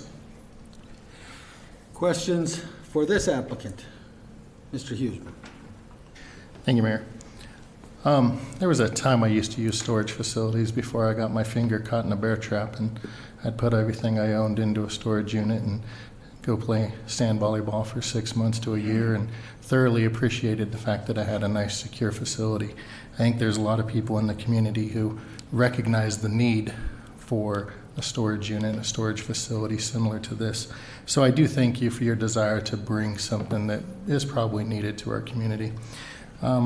Can you tell me an estimation of what the construction cost on this facility is going to be by the time you're finished? Yes, I'd like to use round numbers instead of an exact figure. Roughly $10 million. $10 million, okay.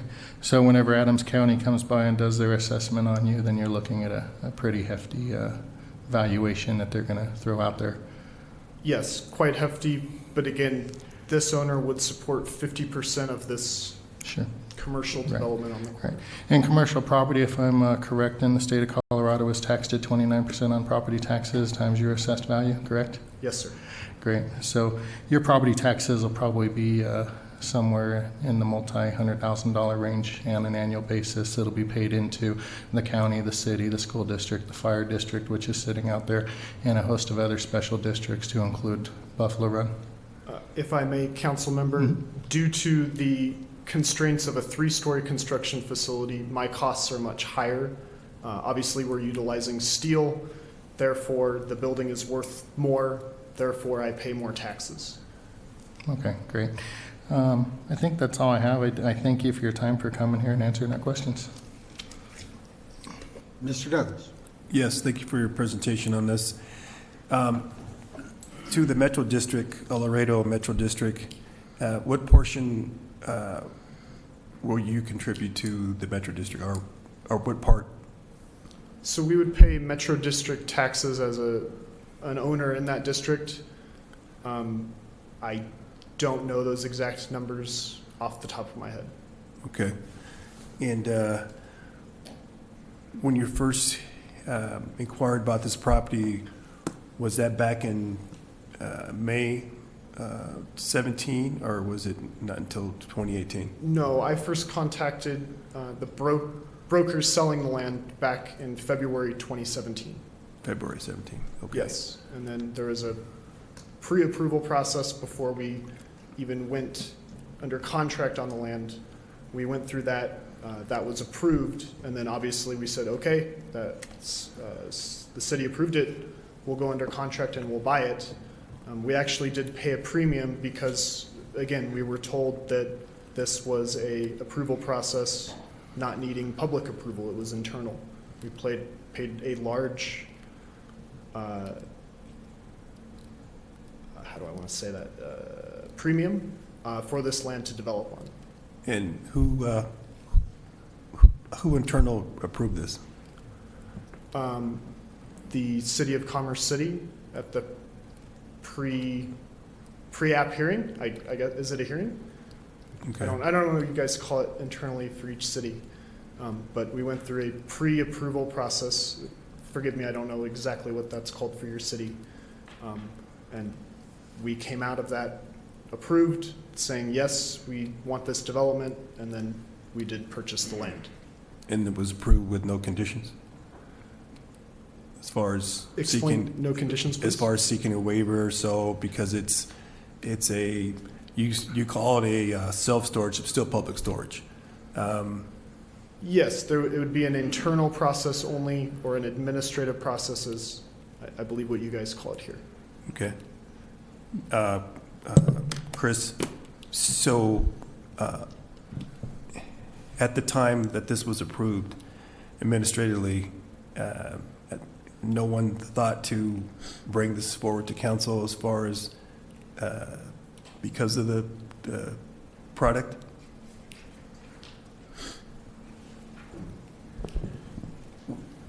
We are here tonight to do that, and obviously, as we mentioned earlier, this is not the normal process to do it after the approval occurs. Right. So, obviously, we would have, the normal process would have been to do what you're suggesting, is to take it to City Council for consideration. Yeah, I mean, I'm sorry that you're here at the time. This juncture of it, I mean, after it's built, it's kind of like if I guess we're put in a position to make things right, and I just hope for the future of anyone coming into the city would abide by that, to make sure that when you're inquiring about property to build a structure like this, that you take in mind, because there was people out there that said, hey, it's a rumor about storage coming in, and that was put out there. So it wasn't like it fell on deaf ears. So it's just very frustrating that we're here today to approve something that's already been built, that should have went through a different process in order to get here. That puts a lot on us. That puts a lot on residents. I know that what you're going to provide going forward, as far as taxes and all, to help the infrastructure, I mean, as far as the property itself financially, but still, though, that doesn't make it right. So I'm sorry. That's all the questions I have right now. Sorry. Thanks. Any other council members have any questions for this particular applicant? Saying none, thank you. Now I'm going to get to the audience. I'm going to start out with one more? All right. Yeah, sorry, I'm with the applicant as well. Okay, so then I guess we're going to have one more with the applicant. Go ahead. Okay. My name is Russ Watterson. I am one of the partners in 120th and Chambers LLC, which is part of the applicant. And I'm at 905 West 124th Avenue, Suite 210, Westminster, Colorado. I wanted to just highlight for council that as one of the landowners for Lot 1, which is adjacent to the self-storage facility, and also as one of the landowners across the street, so this is 120th and Chambers on the southeast corner, there's 14 acres of commercial there as well. And we have listened to the city, the economic development folks, and we are attempting to go out there and find the sit-down restaurants and to bring other commercial to this corner, which will be a benefit to the city. And so that's our main goal, that's our primary purpose. I have to make the comment that as a developer, as a landowner, we have to be able to rely on the city processes when a project is approved to know that the rug, so to speak, is not going to be pulled out from under you after the fact. Now, I want to make a comment about city staff that in the many cases where I've dealt with them, they have always been consummately professional and have done a spectacular job in what they do. And I think that needs to be recognized before this body. And that the staff in this case, my understanding, was following the guidance that they had at the time. And an approval was given. The applicant went through the legitimate, lawful process and was given all of the approvals for this particular project. Now they are multi-millions of dollars into the construction of this project, and we're in this period, this doubt as to what's going to happen. And it would be, in my view, a patent absurdity and a ridiculous result if this project is not able to move forward, and would be good for absolutely nobody. So, as a landowner and as somebody who's looking to bring economic development to this city, if I have to, if I have to explain to them that a project that was approved, given a building permit, and went through the process, was then retracted, I'm not going to be able to sell any land. I'm not going to be able to bring sit-down restaurants. I'm not going to be able to sell any land to anybody under those circumstances. That's all I've got. All right, is there any questions for this particular applicant? Steve? Yes, thank you for stating that. You say as far as the attraction, back in 2017, the council was different then as it is now, but still the goal was to bring economic development. And at that time, we were looking for land areas that we could help facilitate that through our economic development. And what we envisioned was what you would see on 120th and like Just a second, Steve. The attorney keeps waving at me. Okay. Because you're not asking him a question. Well, I'm trying to get to the question. You're giving testimony. Okay, I'll turn it over to the attorney. I'm just. I covered it? All right. Just asking what the vision was. So no, the vision that we think of commercial area for that lot of land that was there was something similar to 120th and I-25. The commercial, it has like a food court and all that. There's different commercial uses there. And then for a storage facility to go in on a small lot, that would just didn't seem like it could fit. If I could address that, across the street where I own the land on the southeast corner, self-storage is a permitted use. It's a use that's contemplated in the PUD. And that PUD has been in place for a number of years, and certainly many years prior to 2017. Mm-hmm. So the self-storage use is part of the mix of commercial uses that was contemplated for that corner. It was contemplated, but at the time the application went in May 5th, 2017, and then what was brought forward, there was no indication to us from council at the time that this facility was going to be built. So we're kind of... I'm just making a comment about the land that I own across the street. Right, but we're talking about this land here, right? So, and the fact that this was already built, spend millions of dollars to finish it out.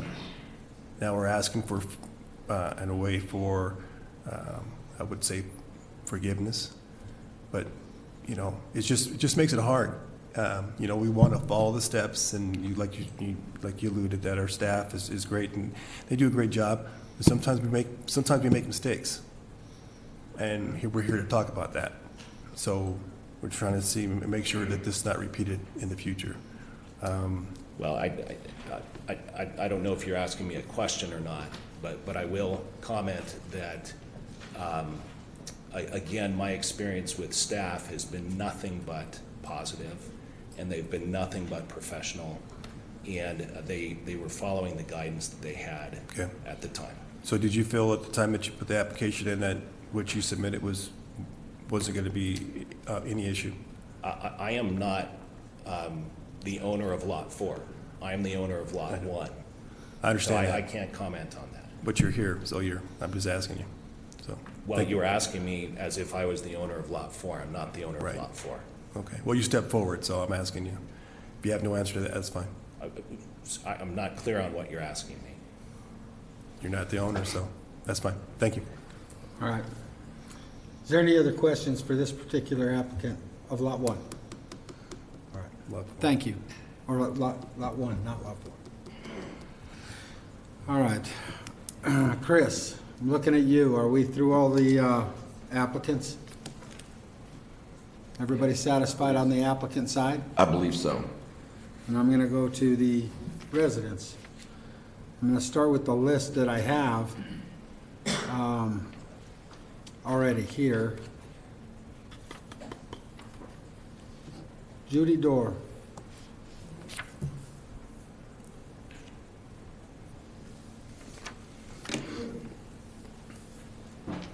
Hi, I'm Judy Doris. I live at 11882 Chambers Drive, across the street from the storage unit. I want to thank you, City Council, for inviting us to this meeting since we weren't notified of the original meeting. And Mr. Husband, thank you for being so knowledgeable on all of your questions. And I want to let people know that the administration evidently passed this, and when they passed it, there was not an elected official there, nor was there an appointed person at that hearing. So therefore, it was passed with amongst yourselves. The property to be rezoned is commercial. Commercial means maybe a strip mall, liquor store will even go. But a storage unit, in my eyes, is industrial. And I'm worried about what it brings into our neighborhood. One, we can't even get across on 120th and Chambers. That storage unit only has one in and out our way, or you go through 7-Eleven way to get out. We've already experienced crime in that area. We just recently had a burglary or a theft, I should say, at 7-Eleven. We've had a shooting that was at 7-Eleven. And then we put the storage unit there, and we think the problem is going to stop. People that usually go to storage unit, and I know I'm, stereotyping, are sometimes people we don't want. And unfortunately, I've lived by a storage unit. I've seen them be spotless, abiding by all the rules when they're new, and then they go, and who pays for it but the residents? I feel if these guys think it's such a great place, let's put it by their house, and let's see how they would like it. How would they like to be the residents to live on that street? I think they should compensate those people for having that eyesore right out their backyard where they used to be able to barbecue and see the mountains and enjoy stuff. Right now, I'm very disappointed, and I think it would be wrong to say, well, we're changing rules and stuff. PUD was meant to be set one way. Change it a little bit, but don't change a PUD to accommodate a developer that knew things weren't right and went ahead with what they wanted to do. And don't sit here and say, well, I'm worried about this and I'm worried about that. Because if you're so worried, it's like some individual wants to say, if you don't do this, I'm not going to do that. I'm putting the scare in front of the city council. I don't agree with what's going on. My neighbors don't agree. And I have several messages on my cell phone that came before this meeting that I couldn't present to you, the people that could not attend. We want our property values to stay up. If these guys want to keep that storage unit, fine. Let me get an appraisal today of what my house is worth, and then let me take one a year from now, and if it goes down, pay me the difference. You're saying it's going to bring such jobs to our town. Last time I heard it was we were only going to hire people within the area. Well, gee whiz. If you're only going to hire 2 people, there's a lot more people than 2 in Commerce City. So they're defeating their purpose of what they're saying. But I think we need to look at the community and see what they want, not the developer, and not everybody who's bigger than, like a big fish eating a little fish. They're eating us up alive, and nobody's here to stand up for the community. And I think it's a crying shame. And better yet, like I said, let us go build one across the street from them and see how they like it. Thank you all for your time. Thank you. Peter Brumley? Oh, that's you guys, right? Peter and Hank? You're part of the development? All right. That's the folks that I had listed. I know there's some other folks in the audience that have a desire to also speak during this hearing, so I want to do this in a fashion. We'll go with the folks on the right, front to back. Please raise your hand if you want to testify. All right, young lady in the front with your hand up. Yep. Come on up. I get extra credit with the whole young lady thing. Just Hey, so you know. thank you. I appreciate that. I don't get that very often. First off, I would like to apologize to Mr. Huesman because I know last summer we had some very heated discussions on Next Door Neighbor about this exact issue. And he tried to assure us as much as possible that you guys were following what you were supposed to do. And we were like, but this isn't happening. Now I know you guys weren't involved. So how are you supposed to know what your staff is doing if you're not involved? So I have to apologize for that. So it appears to me that this is a build first, ask for forgiveness later mentality. The storage unit does not function at all like an office building. They're going to be open 7 days a week. It doesn't look like an office building. And, excuse me, and I don't think we should be amending the PUD to appease a business. The homeowners did not get a notice of this, the initial meeting with the developer. They've gotten nothing since this has started being built, except for just recently, the little postcards went out. My parents got 2, and because they live relatively close to the facility, I live in River Oaks, and I got a notice. I'm not even close to being near this, but it impacts my family.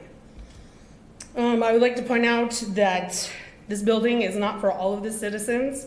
It's only for a few people needing storage, and that's temporary storage. I don't know anybody who leaves their stuff in a storage unit permanently unless they pass away. And then you get to deal with the fun, exciting auctions when these people try to auction off storage units that people aren't paying for anymore. How much traffic and probably, I don't even know what kind of people would be coming in to do a storage unit auction. Even if the PUD was silent on a storage unit, a request to amend should have been requested before the ground even broke if the city knew that needed to be done. I don't know why we would wait to dig and start building and then ask for an amendment. That goes right back to the build first, ask for forgiveness later. Let's see. I would also like to cover the hotel motel idea. The issue with that is you risk transients moving into that area. We already have crime at 7-Eleven, so that could possibly increase. If hotels and motels are built where the storage unit is going to go, well, near there, where are people going to eat? So those people that are staying at these hotels, it's fine and dandy they got a place to stay, but they're gonna have to leave Commerce City and go to Thornton, which is the next city over, or Brighton, and there goes money that we could have been paying into our own city. Another thing you mentioned was private clubs. What are private clubs, and why would you allow that to be in a residential area where not all of your residents get to participate in the club? So I don't think that this was fully thought out. I think that the citizens and the residents of these areas were not notified properly. I don't think it's right that we should be going back to amend something, to grandfather something in because it suits the city and the developer. It's not our fault that you guys didn't do what you're supposed to do. That you need to figure it out now. And don't put that on our backs. And I realize it's gonna generate taxes, but it's not gonna employ anybody. 2 people employed in a building that size is ridiculous. And I would also like to point out that none of the developers or the people or the owners live in our area. Lisa Goodmanson for Brooks. Thank you. Yeah. All right, right side, next row.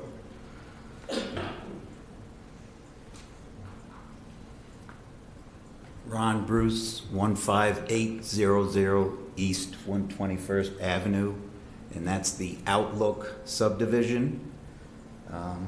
Chris, I hate to dump on you anymore. You did a great job on 181 the other night. First thing, the traffic. If you go along 120th Chambers anywhere in the morning from about 6:30 to 8, you got lines up. In the afternoon, it starts around 4 o'clock, and it gets to the point to where you don't come out of Outlook unless you go to that traffic light at 120th and Chambers. So traffic load is already starting to load up. And that comes from the new development that's going on. And if we add anything more to the lots, I anticipate that's going to probably get worse. Second point, have to agree with Steve. This doesn't look like an office building. This stands out like a sore thumb. Thank you. Thank you. All right, right side, next person.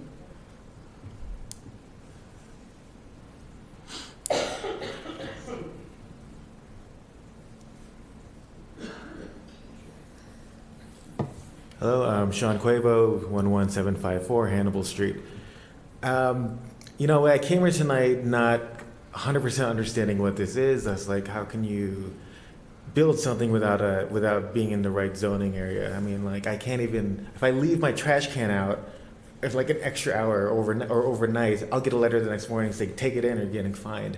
I don't understand how we got into this position in the first place, but I've already heard your frustration, you know, and I just don't understand why we would allow this. It's a low traffic, if it's a low traffic building, then like, you know, no one's gonna really be using it all that much. And it only employs 2 people. And it's prime real estate.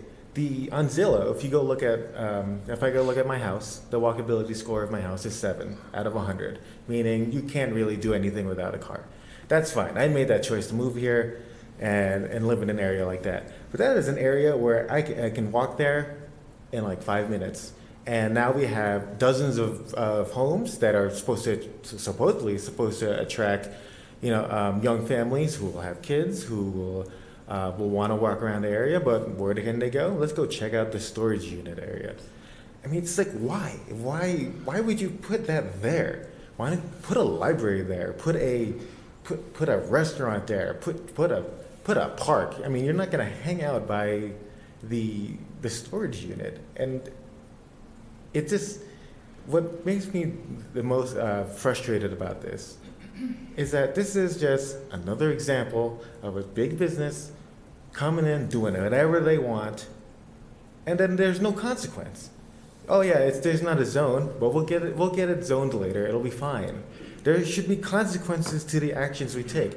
Yes, it's been built. That sucks, but you know what? It shouldn't have been built in the first place. We can't set the precedent that, like, you know what, build whatever you want, we'll deal with it later. And then while we're here, it's hopeless to do anything about it. I hope that you stand up against this and stop it. I know that it produces, even if it produces tax revenue, at what cost, you know?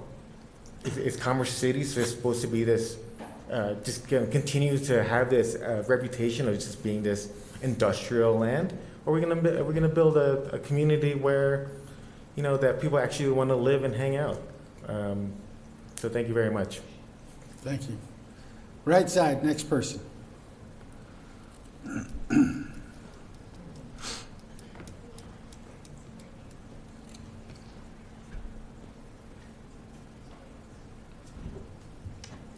Good evening.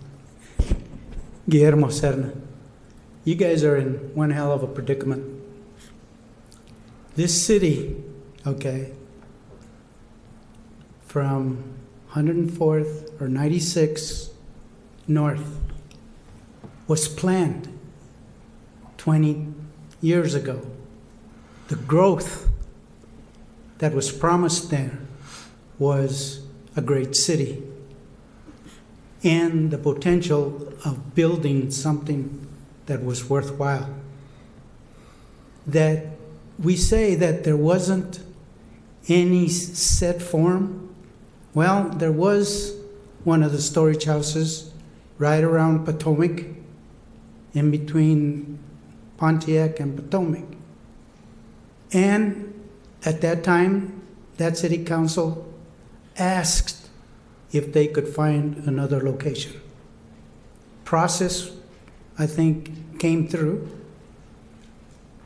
What we need to do is, this has been almost 20 years ago. We need to sit down and reestablish what this city really needs. Mayor, your hopes were great in perspective to what you wanted at that time. But you're not getting the help. The planning committee, I think, is way out of whack because they're not giving you the right information and they don't know the history of Commerce City and what we planted. $3 million infrastructure. And I keep bringing that up. We still have 90,000 people to go. It's growing pains that we were going to have and we're going to be taken care of within 20 years. It didn't happen. We're still waiting for restaurants. Mayor, I've heard you say, but I also know that big businesses keep saying, oh, you need more rooftops. But our King Soopers is doing great. They use excuses. We have worked hard with Denver, but they keep taking advantage of us. And the rest of the county also. We're the ones that are taking that blunt. We need some type of a timeout with the community and your staff, okay?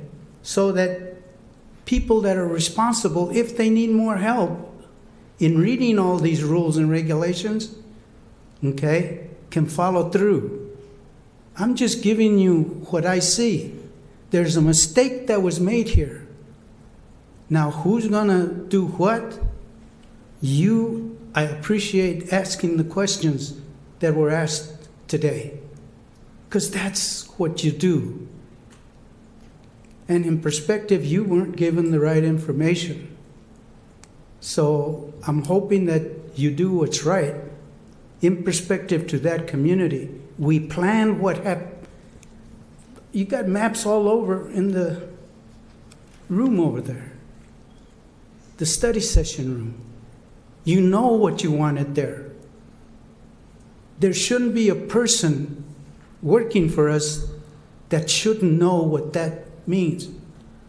In between the railroad tracks, that was for commercial growth. That was annexed for those purposes. Now, the companies that bought this, I don't know what the process was really, because there's a lot of questions here that haven't been answered.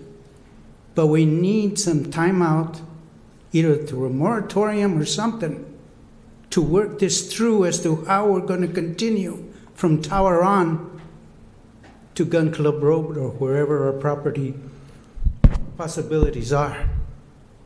So think about it before you do just what the Planning Commission is asking you to do. Don't do it in haste, because you'll make another mistake. Find the answers. People are getting paid to find these answers and not put you in this situation. Thank you. Thank you. Anyone else on the right? All right, going to the left. Anyone on the left would like to come up and testify? One last shot. Nobody. All right.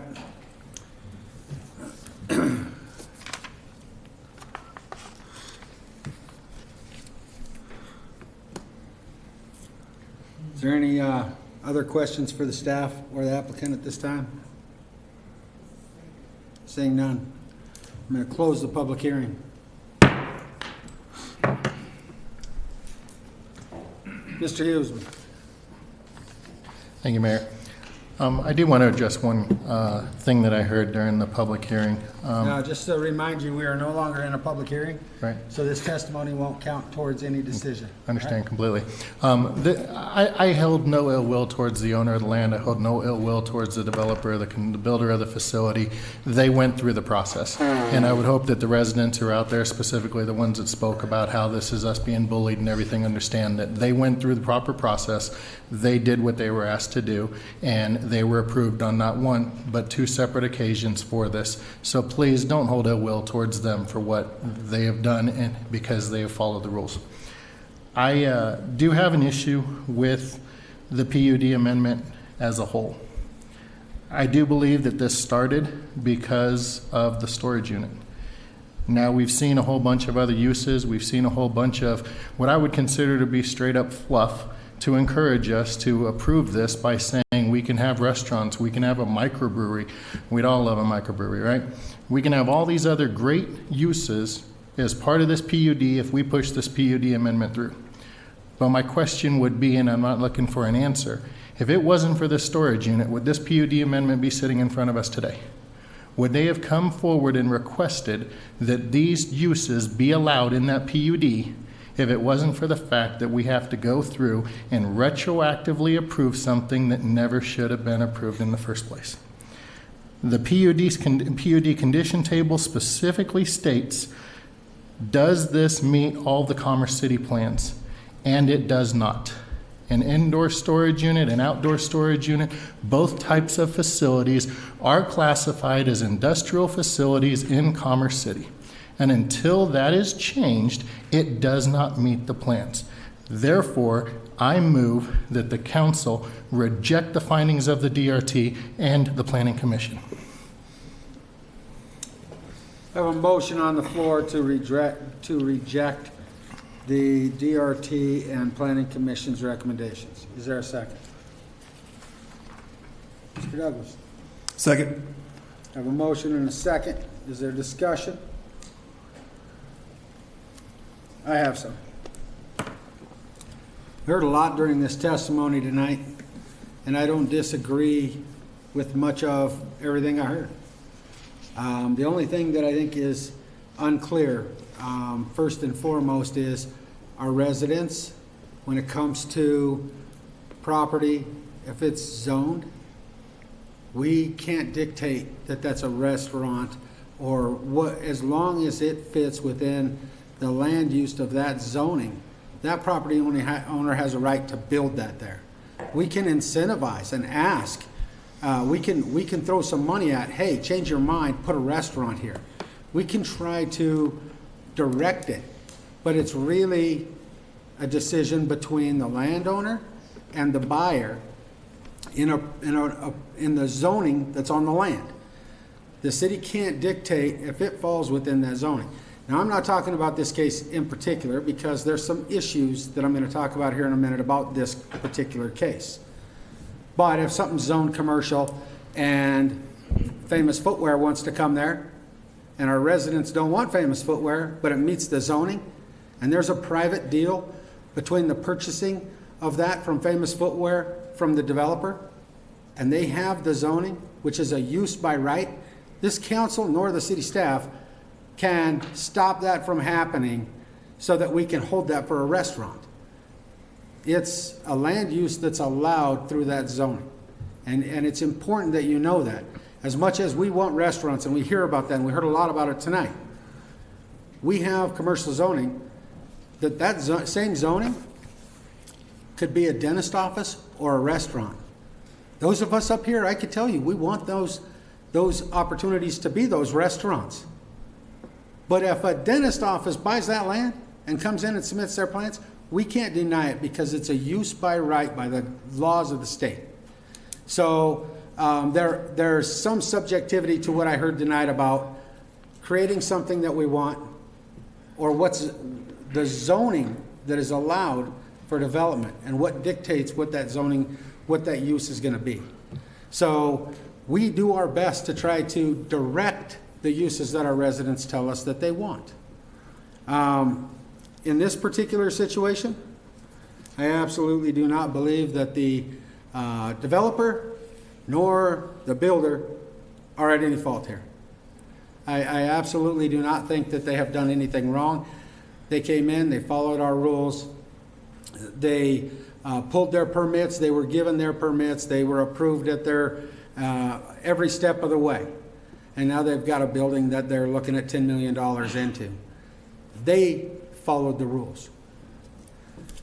I will tell you, I am dissatisfied that we ended up having this amendment come this late. This should have happened before any development was taken, considered on that site. But there was a gentleman that got up here and spoke about if we start undoing things when people are approved things, that it could negatively affect our ability for future commercial development that my residents want to see. I am concerned about that as well. I also believe that if we deny this, that we can't undo it. The building's there. I think it would be lengthy court cases. I'm not an attorney, but I believe the building won't go away. The city can't tear that building down without it being a significant cost to our taxpayers. So there's a lot for this council to weigh tonight. I think that our staff very, very well have learned a lesson about getting amendments in front of development. That concerns me. But given the situation, I will not be supporting the motion on the floor. Is there any other discussion? Seeing none. Mr. Attorney. Mayor Ford, may I take the opportunity to advise council of a charter requirement regarding voting on land use cases? Yes, you may. Thank you. Normally, simple majority governs decision-making for the city council and ruling on motions. However, the Can charter... all you hear him in the back? All right, I just want to make sure. Okay, I will make sure I am extra loud. The charter requires that for overruling a recommendation of the Planning Commission, including a vote on the zoning issue, on the ordinance, not less than a majority of members of the council in office at the time the vote is taken is required. So in order for this vote to succeed, a majority, which would be 5 at this point, even with the vacancy, would be required for that motion to prevail. Thank you. I have a motion and a second. Been advised by the attorney, I'll ask for a roll call vote.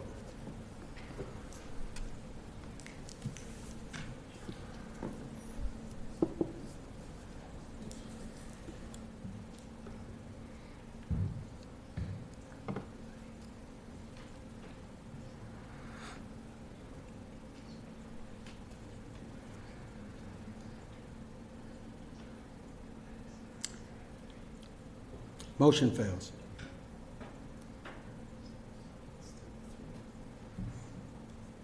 All right, we're still at an impasse because we still have yet to act on Z 695-98-19. Mr. Attorney, want to advise? Yes, at this point. Excuse me. At this point, council could consider a motion to approve the findings and recommendations of the Planning Commission. That would be one option, or it could.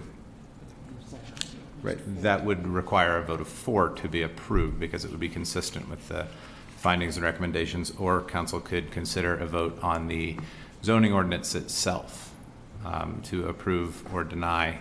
Again, the denial would require a vote of 5, approval would require a vote of 4. Thank you. What are the desires of council concerning ordinance Z 695-98-19? Mr. Teeter. I'd like to make a motion to approve the findings of the Planning Commission. Facts and findings. Thank you. Is there a second?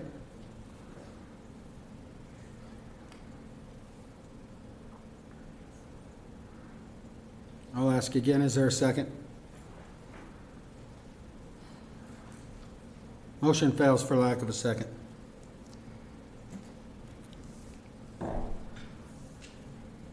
All right. What are the desires of council concerning ordinance Z 695-98-19?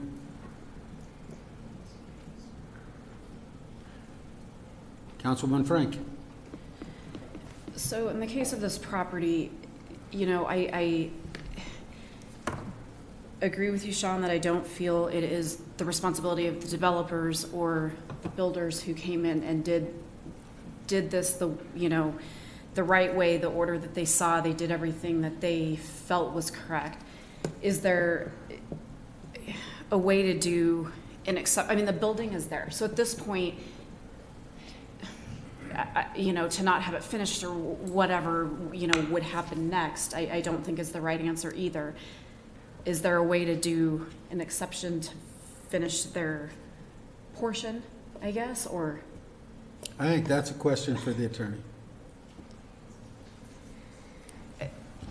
Ms. Frank, I'm not sure I quite understand the question. The only thing that really council could do at this point is take no action or vote on the zoning ordinance itself, whether to approve or deny, at which point the applicant would have to, or other interested parties would have to consider their position with regard to the city.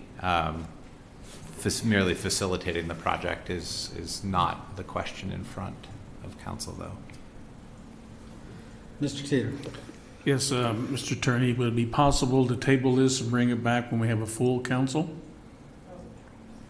Yes, the city council could continue this matter to a special meeting or to the next regularly scheduled council meeting. Those members would have to review the entire record consisting of this last time period of the hearing and any of the information presented, and then assert that they've reviewed it and are able to vote on the matter and discuss the matter. Absolutely. At this time, I'm prepared to make a motion, Mayor, on that exact same thing. Okay. I'd like to make the motion to extend this to whatever staff recommends, our next time we can get a full council and review this again. That would be May 6th would be the next regular city council meeting, would just be a continuation of the zoning ordinance and the planning commission recommendation, not rescheduling the public hearing, though. No, the hearing's closed. Yes.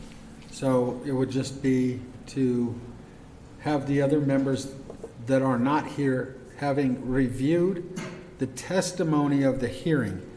And I need to make this extremely clear. You cannot take testimony outside of that hearing. And since this would be delayed or extended to May 6th, anything that you would hear cannot be taken into account to consider your vote, your decision. So it makes it really hard on the council, especially if they're getting hammered by residents about what to do on this issue, because that testimony has come and gone. And the only thing that the council members that are not present here tonight can consider is the testimony that they review from that public hearing. Is that not correct? That is correct. All right. With that said, is there a second to your motion? Councilwoman Frank? I'll second that motion. I have a motion and a second to continue the decision or consideration of ordinance Z 695-98-19 until May 6th. And I will take discussion.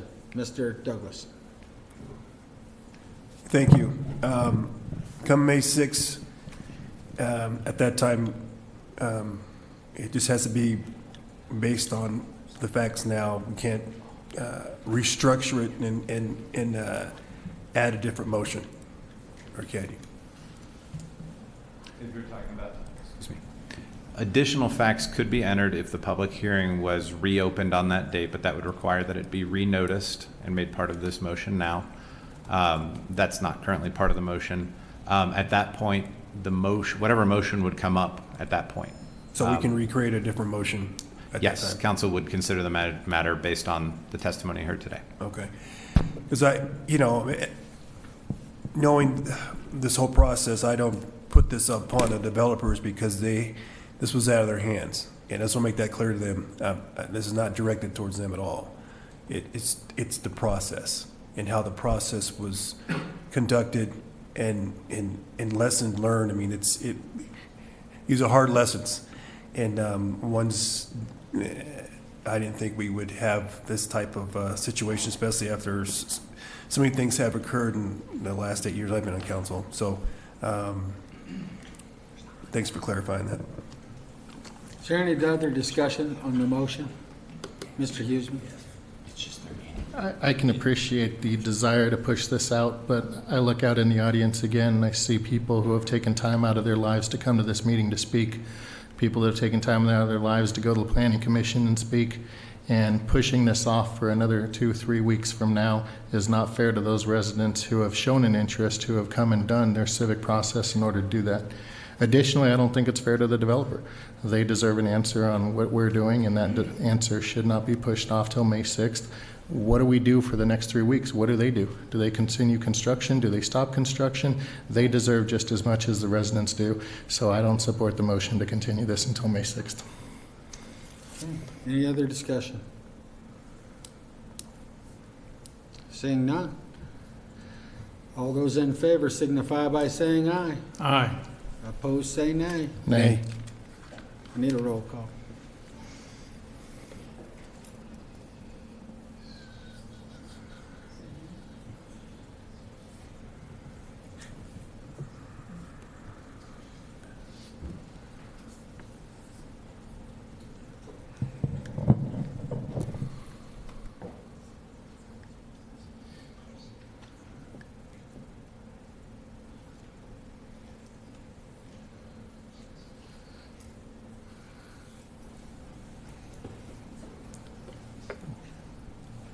Motion's carried. Right? It's a vote of 3 Tie. to 3. It's tied, so the Fails. motion would fail. Fails. Mayor, if there's not a motion to be brought before council on this matter, council would just move on to the next item on the agenda. Well, And the I want to go back to the council one more time. So the dilemma is you don't want to move, you don't want to push it off till there's a full council here. And if you want a decision tonight, then I'm going to have the council put forth a motion that can be considered, so that we can allow the audience to see exactly what's happening, allow the developers to know where they stand, and allow the city to know where we stand, so we can move to the next item. I'm open for a motion. Mr. Teeter? I'm not sure how you want me to make that motion, Mayor. Again, please repeat it. I don't have a motion. I'm asking for a motion. I don't know what the council's desires are concerning Z 695-98-19. You have a few options. You can move to approve, move to deny, do nothing at all and move to the next item. But that would negate the reasons for not moving the decision to May 6th. So it's up to this council to consider a motion from the council members that are currently seated. So I'm open for a motion. And I called on you because your light was lit up. Very good, Mayor. Okay, I'm going to make the motion that I just did again, that ordinance 2206? Z. Oh, Z 695, yeah, Buffalo Run West, Amendment 1, be, make a motion to continue on without, and table this. I have a motion to table indefinitely, to postpone for a period of time? Well, What are Mayor, your I think desires? that boils down to whatever staff believes is best for council. Mr. Attorney? If council were to move on without taking action, I believe that would have the same effect as a denial, probably for the applicant's purposes, certainly. An option would be to, if there's not a motion to approve or deny, there could be to postpone the zoning ordinance indefinitely, which would have the same effect as a rejection or denial. The effect of that would have to be determined after this meeting. The difficulty being with a 3-3 tie on the multiple votes with 2 council members absent makes it difficult to resolve the question. I would agree. So, So, Back to you, because you've got a partial motion on the floor. You have a motion to table indefinitely? Table to a time when we can have a full council. All right, so same motion you had before. Yes. I have a motion to continue. To when? May 6th? May 6th, fine. Is there a second? Councilwoman Frank? Second that. I have a motion and a second. Is there a discussion? Mr. Teeter? Well, this is like you said, we've beat this thing around the bush. It's a 3-3 deadlock. And this is not a 6-man council. This is a 9-person council if we are full. And I believe this is one that may have to come back and let all of council get involved with. Okay. Mr. Huseman, did you have any discussion? No, this time. All right. I have a motion and a second to continue till May 6th. Ask for a roll call vote.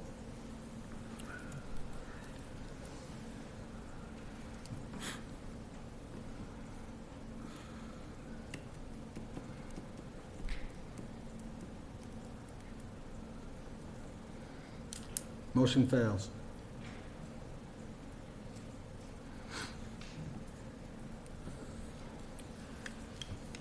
All right.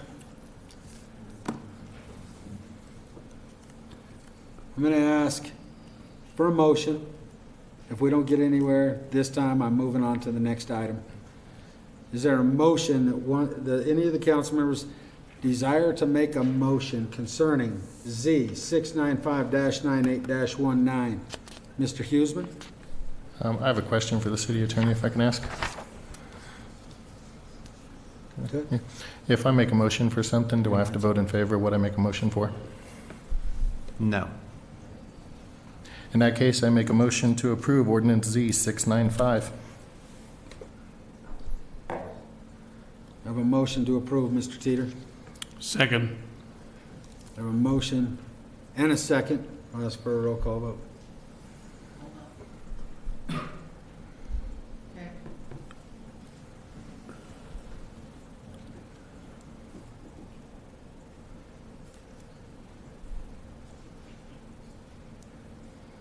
Motion fails.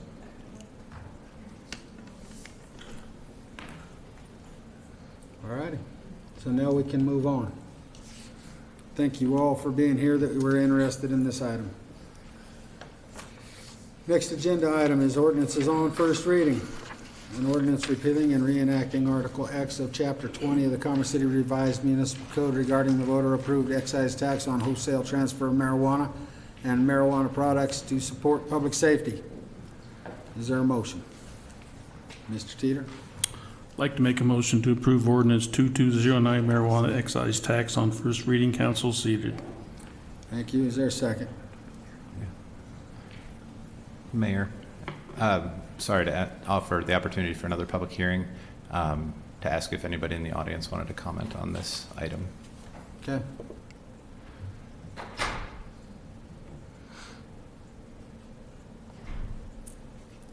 Does anyone on council have any questions about this particular ordinance? Seeing none. Is there anyone in the audience who'd like to address the council on this matter? Seeing none. Mr. Teeter, with your motion. Need a second. No, go ahead and make your motion. Okay, I'd like to make a motion to approve ordinance 2209 marijuana excise tax. Council seated on first reading. Thank you. Councilwoman Frank. Second that motion. I have a motion and a second. Will the attorney please read the title? Ordinance 2209, an ordinance repealing and reenacting Article 10 of Chapter 20 of the Commerce City Revised Municipal Code regarding the voter-approved excise tax on the wholesale transfer of marijuana and marijuana products to support public safety. Thank you. Is there any discussion? Seeing none, I'll ask for a roll call vote.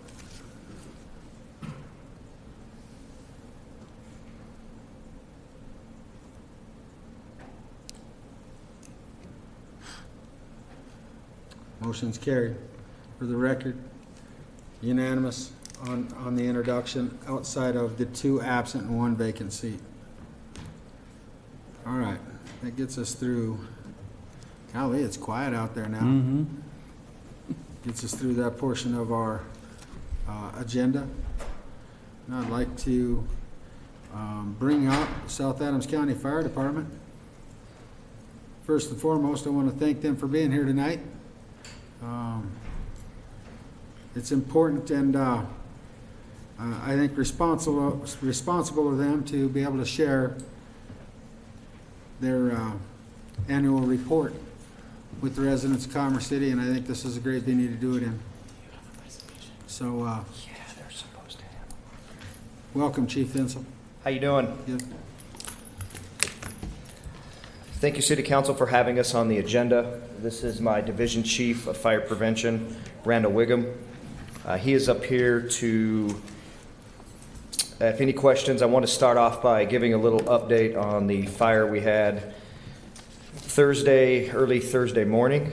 It's not your everyday occurrence where you have a piece of fire apparatus catch fire inside of a firehouse. So our PR, Maria Carbajal, released a public report on the fire, and I'll read it verbatim, and I'll give you a little bit more information on what we have discovered. On Thursday, April 11th, 2019, at 2:12 a.m., South Adams County Fire Station number 8 at 10326 Walden Street had a fire incident involving our brush skeeter truck, as we call it, parked inside the building and apparatus bay.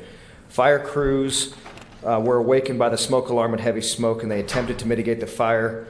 And the fire sprinklers, they were unable to mitigate the fire, but the fire sprinklers did control the fire inside of the firehouse. We had Engine 27 and mutual aid from Brighton that helped extinguish the fire.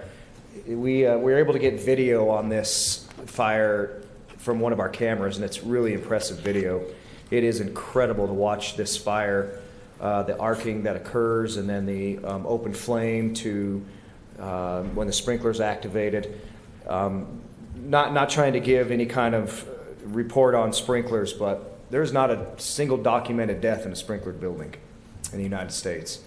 And when you watch this fire, thank goodness we had a sprinkler system in there, or we would have we're looking at about $400,000 worth of damage. It would have been millions without the sprinkler system.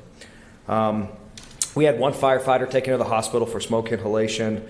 And we had a self-contained breathing apparatus. It's a roughly 5,000 PSI bottle that ruptured, and it actually ruptured upwards, and it knocked a hole through the floorboard of the brush truck, and then it just basically made a dent going upwards. It exploded. The bottle is unbelievable. They're made out of carbon fiber, and when it exploded, it just blew into pieces. So pretty impressive. So it was a pretty hot fire.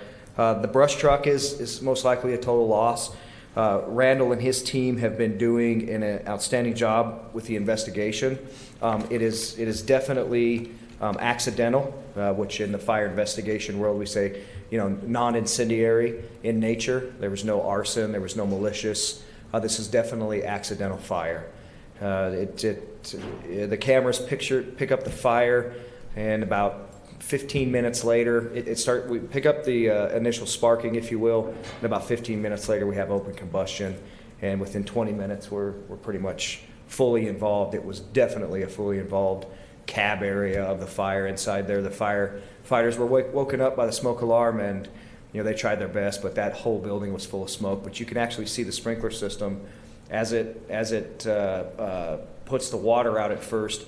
The fire is so hot, it obviously converts all them droplets into steam, but as the sprinkler systems keep, with the water, it starts to cool that smoke, which then eventually gets that fire down, pretty much not contained. It contains it, it doesn't extinguish it, which that's what sprinklers are made to do, is contain a fire. So we're lucky everything ended up so well. After that, we should have people back in Station 8 by next week.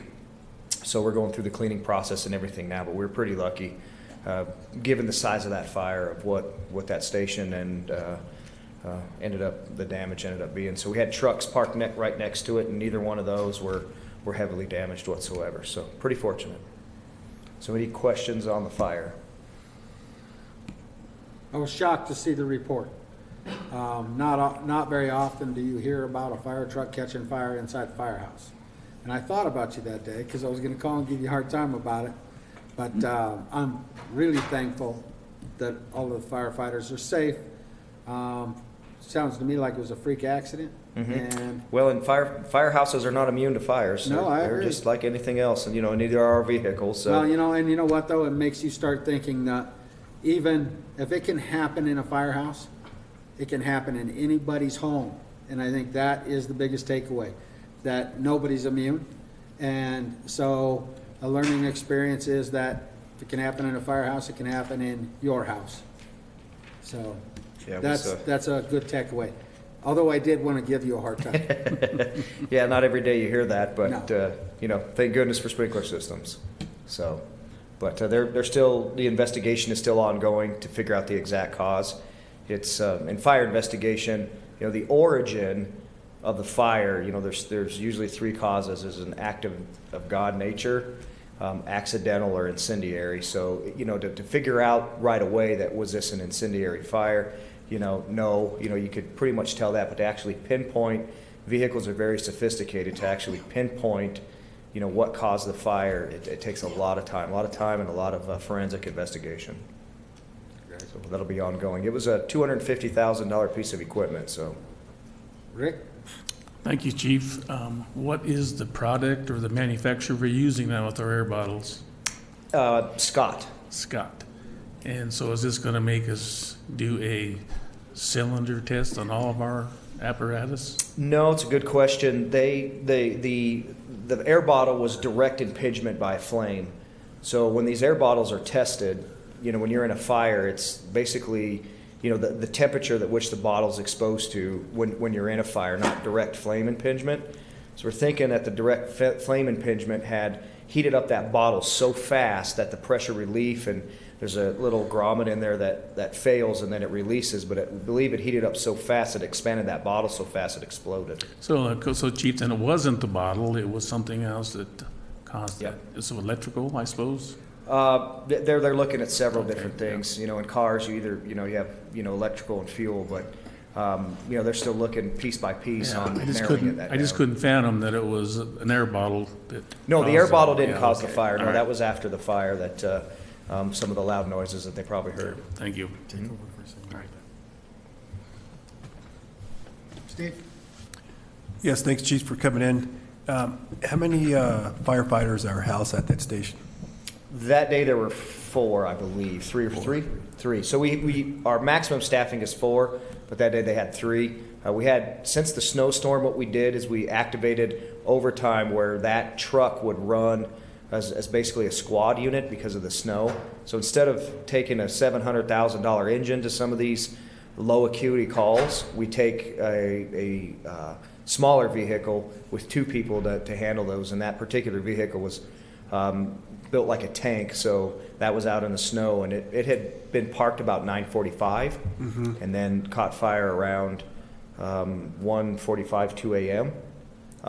But at the time that it was fire, that those individuals that were running that vehicle were off, so there would have been 3 there. So, and they all woke up and tried to mitigate that fire. So Now, those cylinders there, are there more than just one on board there? Is there like backups? yeah, there's several. We had there's 3 or 4 of them in the cab. So 2 of them had vented and 1 of them didn't. So we had 1 explode, 1 that didn't, 2 of them that vented. So we had to call the bomb squad in to come in and take that air bottle out just to be sure that that wasn't going to rupture. Wow. Well, I'm glad it's all timing and everything, and that no firefighters were hurt in the incident, so. That's the most important thing. Yes, absolutely. I remember when you first got that brush truck, it's a nice piece of equipment. Yeah. And it's a good thing you have insurance. Yeah, well, it takes a long time to build those pieces of equipment, so we'll be out of a brush truck for a little while. Thankfully, we just ordered a new one last year, and that's housed at Station 2, so we should be good. And plus, the closest unit dispatching and automatic aid we have, we'll be fine. So since that happened, this station is non-functional now, or just that portion of the garage? Right now, there's nobody in it, so we're all housed at Station 6 on Okay. 104th and Potomac, and then once, we'll probably the end of this week, it'll be all back up and ready to go. All Like I right. said, the sprinkler system, it's crazy when you go in there, when you see the fire, then go into the building and see the damage. It's not, I mean, when I say minor damage, you know, speaking from being in the fire service for 23 years, that to me is very minor damage considering, Okay. so. All right. Well, thank you for putting that out to the public too, you know, to make sure people understood what happened and if they had any questions, who they could turn to, so. Yeah, so if you have any questions, our fire marshal, Wiggum here, will be able to answer those as they come about, but we'll probably put out some sort of press release through our PR Maria Carbajal through Randall as well, when the exact cause of the fire is known. Okay, appreciate that. Thank you. Mr. Usman? Thanks, sir. Thank you, Chief and Fire Marshal, for coming in. I echo everybody else, and I'm glad everybody was okay and only minor injury on the one firefighter. I'd like to switch gears if you allow me. This year I'm serving on an Energy, Environmental, and Natural Resources Committee for Federal Advocacy Committee for National League of Cities. And one of the topics that has come up is PFAS, and I know that PFAS is a huge topic, especially around military installations where they're looking at the DoD and their use of AFFF. In the State House, I believe they're looking at legislation on whether or not they would ban the use of AFFF here in Colorado. That raises some questions that I have. One, are you guys using AFFF currently in any of your facilities? Are we stockpiling that? Are we training with that? Is there any use of it or dispersal of that at this time? No, so the foam you're talking about with that, the chemical in it that contaminated or they had the high rates in our water system, we don't carry that foam. Our foam, now when I say this in Spectrum, that you could almost drink our foam, so it doesn't have any of that chemical compounds in it. So the AFFF 3%, 6% is for polar solvents and carbon. Hydrocarbons is not something we use. All of our foam has absolutely none of the contents that are in that sort of foam. Okay. Our entire stockpile does not. Would any pending operations in the oil and gas industry cause you guys to change the type of foam that you use and potentially require a foam that we're considering not using anymore? No, Okay. No. I can't speak for other departments. I know some departments that have stockpiled it are figuring out ways to get rid of it, whatever the ways are. We don't have to worry about that. You know, the old firefighting days back in the 70s, 80s, and early 90s, believe it or not, they used a form of pig's blood that Rick would know all about. And then they switched over to, more of an AFFF 6%, 3%, depending on your fire, whether it was polar solvents, which would be alcohol, methanol, or hydrocarbons, gasoline, which would be what type of foam you would use. And nowadays, they're constantly refining foam to be more environmentally friendly.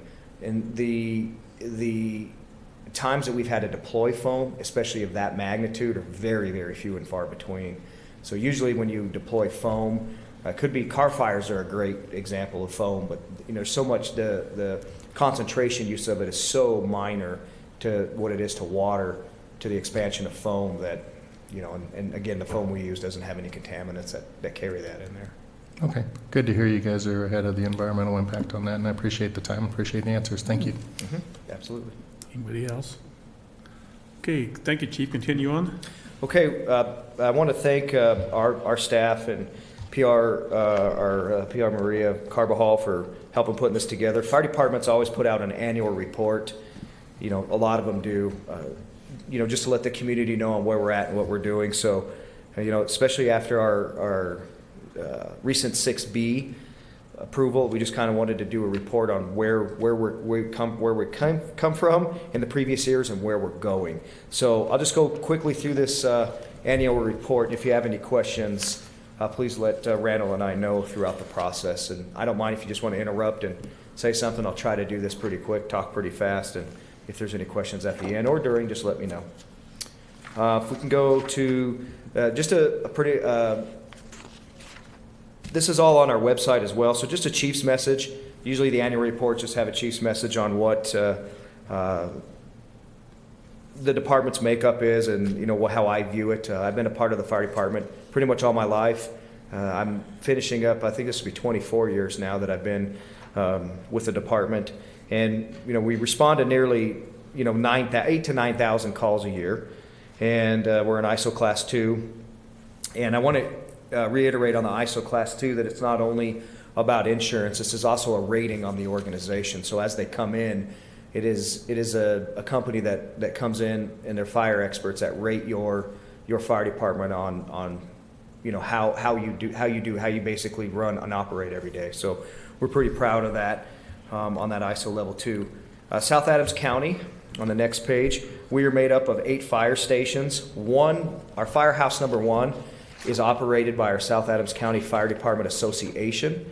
The association makes up of a board that is current firefighters, retired firefighters, and the association is basically a club, which I don't know, but that's what it is. It's a club, and they do certain things of from golf tournaments to raise funds for cancer to helping retired firefighters out. They have breakfasts. They do many different things that is part of the association. So the association is our firehouse number 1. Our 4 fully staffed houses are Station 2, which is at 56th and Holly, Station 4 at 88th and Rosemary, Station 7, 112th and basically on River Run, and Station 8 at, as I just mentioned, off of Walden Street. We recently went to a 4 maximum, 3 minimum staffing, which is really big, and we just recently did that after our 6B mill levy election. We were running. Our maximum staff was 3 and our minimum was 3, which is not to NFPA standards. NFPA standards is they'd like to see 4 personnel, truck and engine companies. So we're starting to improve our staff to get to that 4 maximum. In the fire world, you can have 16 people that are shifted to work, but there's always going to be somebody sick, vacations, all that kind of stuff. So, but our maximum is 4 and minimum 3 now, which is huge. We serve fire protection and property conservation, traffic accident responses, paramedic and emergency medical response. We contract with North Glen Ambulance for all of our medical. So some departments use a fire-based EMS system. We use a private-based EMS system, which the public does not know and does not care. But that's how we run our paramedic and medical response. We do public education in schools, hazardous material response, fire life safety business inspections. We do car seat safety checks and installations, wildland fire and urban interface, which we have stations that are all specialized. So Station 2, we have specialized wildland. Station 7, we have specialized hazmat. Station 4 is tech rescue. So all of our stations have a group of people that are specialized in one thing, that if we get a large hazmat incident, you'll see our hazmat techs from Station 7 that will respond to that, that's where our hazmat unit is at. And then Station 8 is a wildland as well. Chief, tell the public how we handle the Rocky Mountain Arsenal. We handle the Rocky Mountain Arsenal in a couple different ways, depending on where the call is at. Sometimes we're the only ones that go out there, but normally the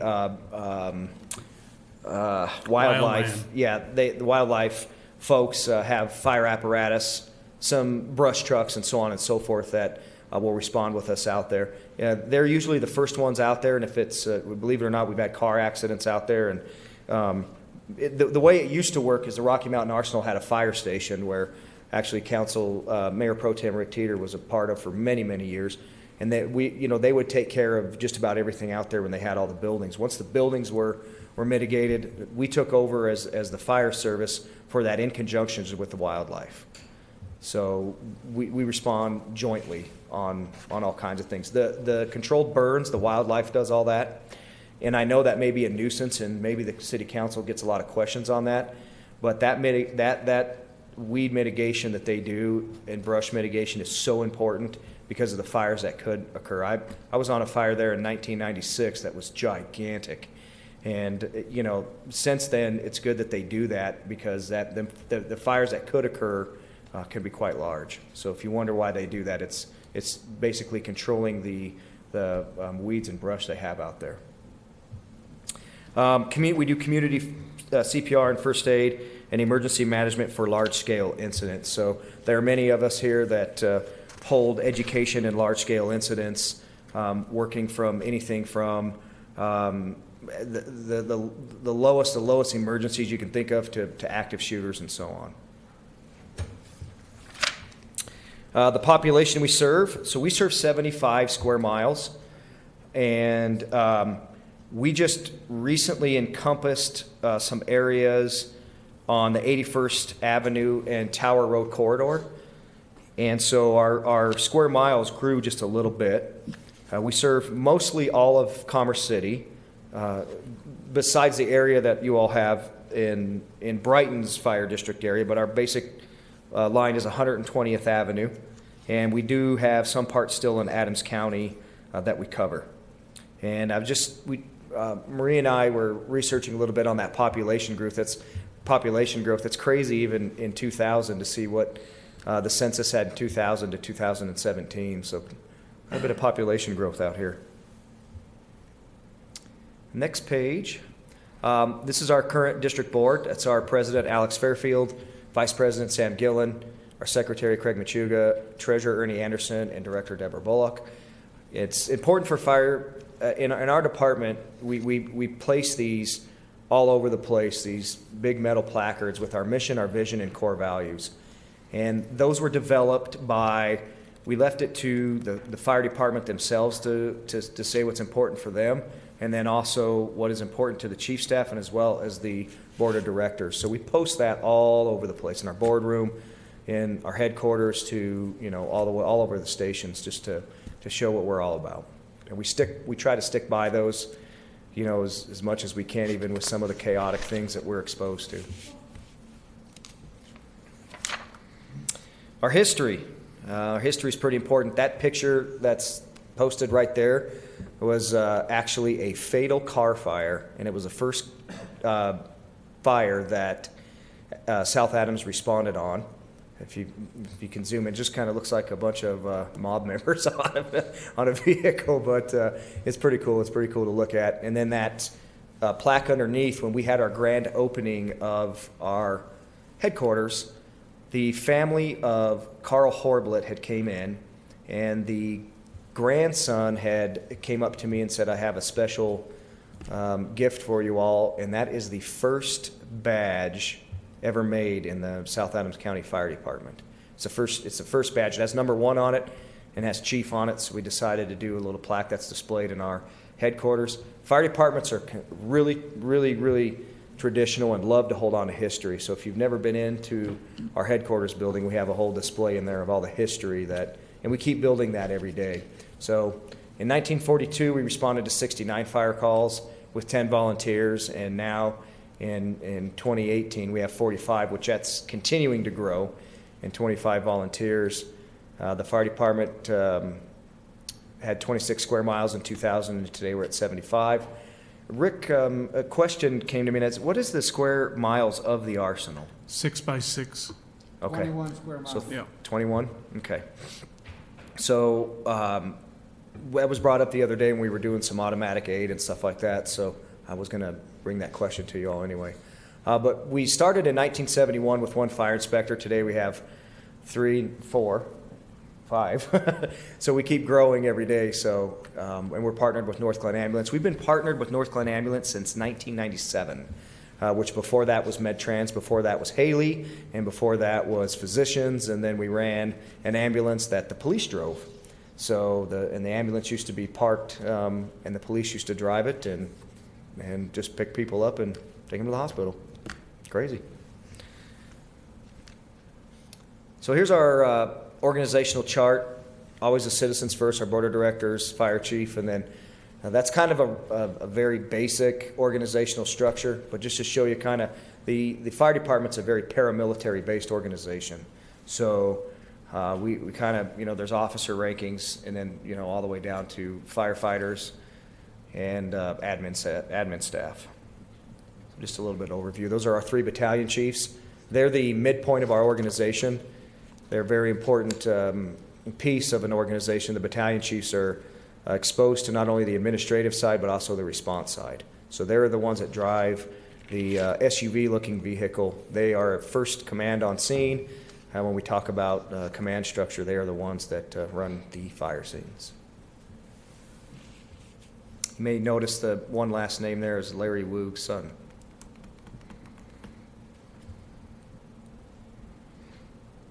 Okay. This is our, we ran just a quick pie graph of our budget. So our total operating budget in 2018 was $10,216,573. And in all fire departments, you have between 60 to 90% of your operating budget goes to salaries. So if you take our salaries and operations and admin, it's 66%. It's going to grow just a little bit. And then you can see the rest of the general expenses and workers' comp liability. The capital expenditures, again, the apparatus brush truck is the new one we had at Station 2, and battalion chief vehicle. We updated exhaust systems and various station improvements. 2017 was our big capital year with Station 4, headquarters, and all that kind of stuff. And this year we're looking at doing capital projects, expanding our maintenance facility, and building a parking area at our headquarters building. And then next year, we're most likely going to be redoing our entire training facility. There's our total calls in 2018, 8,613. You can see fire and EMS. That is not only the calls that fire responded to. Those are actual fire calls. Out of that, 3,543, about 15% of those will be active fires. But today's day and age, 911 is used for anything. So, to break down those calls per call type is very difficult. The EMS would include car accidents, so on and so forth. There's the average response time, and there's our average response time in 2018 was 5 minutes, 27 seconds. So we'll brag on that just a little bit. The next, our training. So training is a very integral part of the fire service. And as you can see, you just read that top paragraph there on how many hours that were put in to all of the training and the events and everything we did. Blue Card Incident Command System it's a huge deal that was developed by Alan Brunacini at a Phoenix Fire, and it's been nationwide now on how the language that is used when you respond, how you do the command structure, so on and so forth, and the language that they use on the radio to how they do what they call 360s and give personal accountability reports and so on and so forth. So it's a very, very in-depth training. And again, the last one on there was the alert, lockdown, inform, counter, and evacuate. These were a whole thing we did on active shooters. So it was a great training that they did. And as you can see, we still do stuff at the Rocky Mountain Arsenal. We still participate in things in the refineries, so on and so forth. So a lot of training. Training goes on just about every day in our fire district, every day. Fire prevention, as you can see, Fire Marshal Wiggum is up there. There you see that they are a very, very busy fire prevention department. You can see I wanted to place up there our fire and emergency service impact fees because city staff and council allowed the fire department to pursue, the impact fees. So as you can see, the amount of those impact fees, $500,000 of those impact fees this year was used to buy a new engine that's being built as we speak. So it went into great use, and that engine will be, so what we plan on doing by the latter end of this year is opening up Station 6. So Station 8 will be there and opening up Station 6, and we'll have a new engine inside Station 6 with a fully staffed firehouse. The reason why we want to staff Station 6, if Station 8 goes out on a call, let's say there's a fire in River Run, and Station 7 is on an accident. The next closest station is 4, which was roughly 8 to 10 minutes away. So when an engine or even a truck company arrives with 4 people on a fully involved structure fire, there's not much you can do besides some basic hooking up to hydrants and starting the process of mitigating that fire.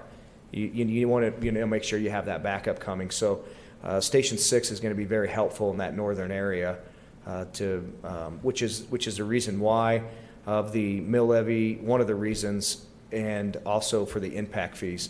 The mill levy was to add more staff. Our busiest area is still around Station 2, But again, that engine runs quite a bit, so you can't really count on that engine to play backup for Station 8. That's a long haul. It's about a 22-minute haul from Station 2 to Station 8. So anyway, getting back to fire prevention, they do an outstanding job. These are the unsung heroes that nobody ever talks about. The things that fire prevention, I always say you never know how many lives fire prevention will save, because they inspect and catch things before they occur. So you never really know how many lives they save, but fire prevention is just an integral part of the fire department. They don't get enough thanks. They're out there doing a fire investigation in a fire that can take months before there is a final conclusion. So it's a lot of hard work. You see the development reviews and how much we've grown in the last few years. I think the year before that was development reviews, about half of that. About half. So we're experiencing a lot of growth as well. And, the open records requests are something that in the CORA deal where people, want to see, whether it's an investigation or inspection report, and those take a lot of time as well. And then, all the public education and events that we get out in there and do. And I think Councilman Pardolia had said, keep that going. These folks are a special part of NPR, a very special part of getting those fire prevention and stuff out there. So very, very great job they do. A lot of businesses out here to be at. There's our EMS division. That should say since 1997, but North Glen is a nonprofit serving and providing all 911 medical emergencies. They do an outstanding job. They have 5 ambulances out here that are dedicated, and they took over our Station 3 on 72nd in Monaco as one of their main hubs. There's 2 ambulances in there and an EMS chief, and then they run trainings and stuff out of there, so that building is still being utilized. I like to tell the public, we had an individual come to our board meeting asking about why that fire trucks aren't out there. Well, we do a GIS study on where our most fire calls are at. However, there was a lot of medical responses in that area, so we felt that was a great move to put ambulances in there to have that good medical response out of there. And the next available fire unit is just right down the street, so it all kind of worked out really well. So that's why you'll probably see a lot of North Glen ambulances respond out of there. We may have a reserve there every now and then, but that's what that station's primary use is. Our volunteer program, it's very difficult this day and age to get volunteers for anything. So it has changed when back in, in the day, 70s, 80s, and early 90s, where, people wanted to come and, be a part of the community and volunteer. Those times have changed. This job is becoming very technical. There's a lot of education and training that needs to go into just being qualified to be a firefighter, and it's very difficult to find volunteers to do that.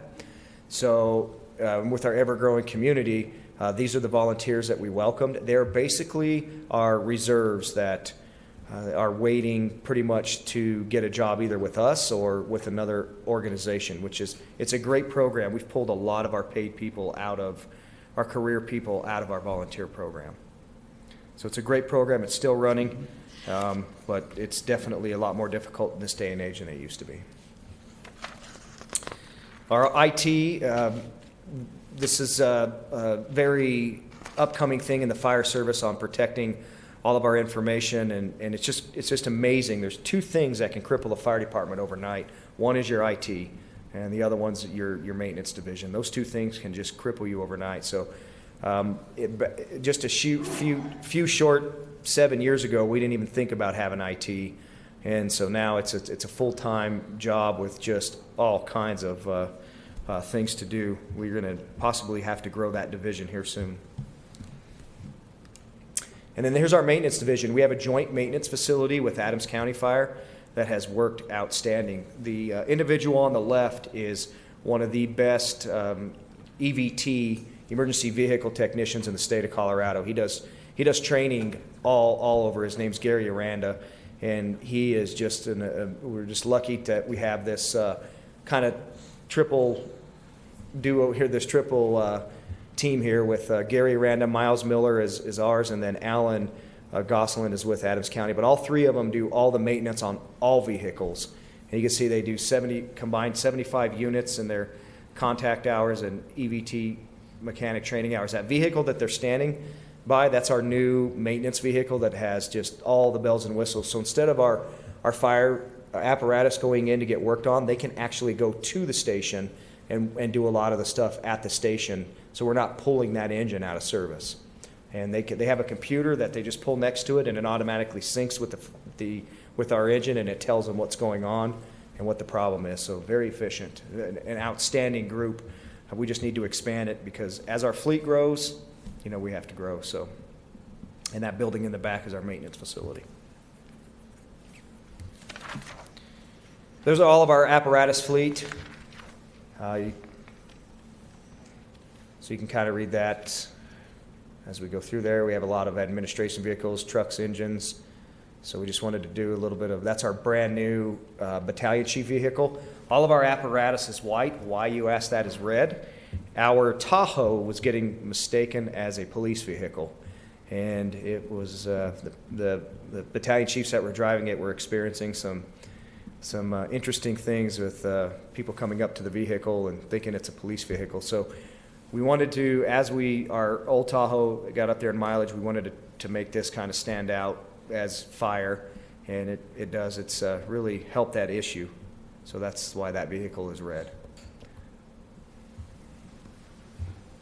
And finally, the community engagement. We hired fire departments. I know cities are used to this, but fire departments are usually not used to public relations or PIOs or anything like that. So for years, we kind of, the fire prevention department took on a lot of this, and various other people within the organization. And I just want to say, hiring our public relations, there's two things. Public relations and human resources are not ever thought of in fire departments, and they're a very, very important part of the organization today.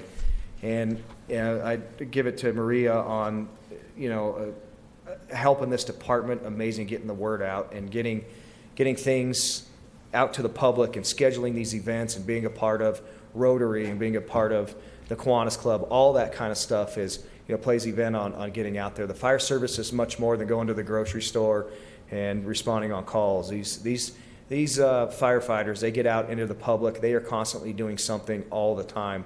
And the cool thing about this is they enjoy all these events. I don't ever hear any complaining or, that, oh, we got to go do this again. They absolutely love this stuff. All of these things they actually absolutely look forward to and being a part of.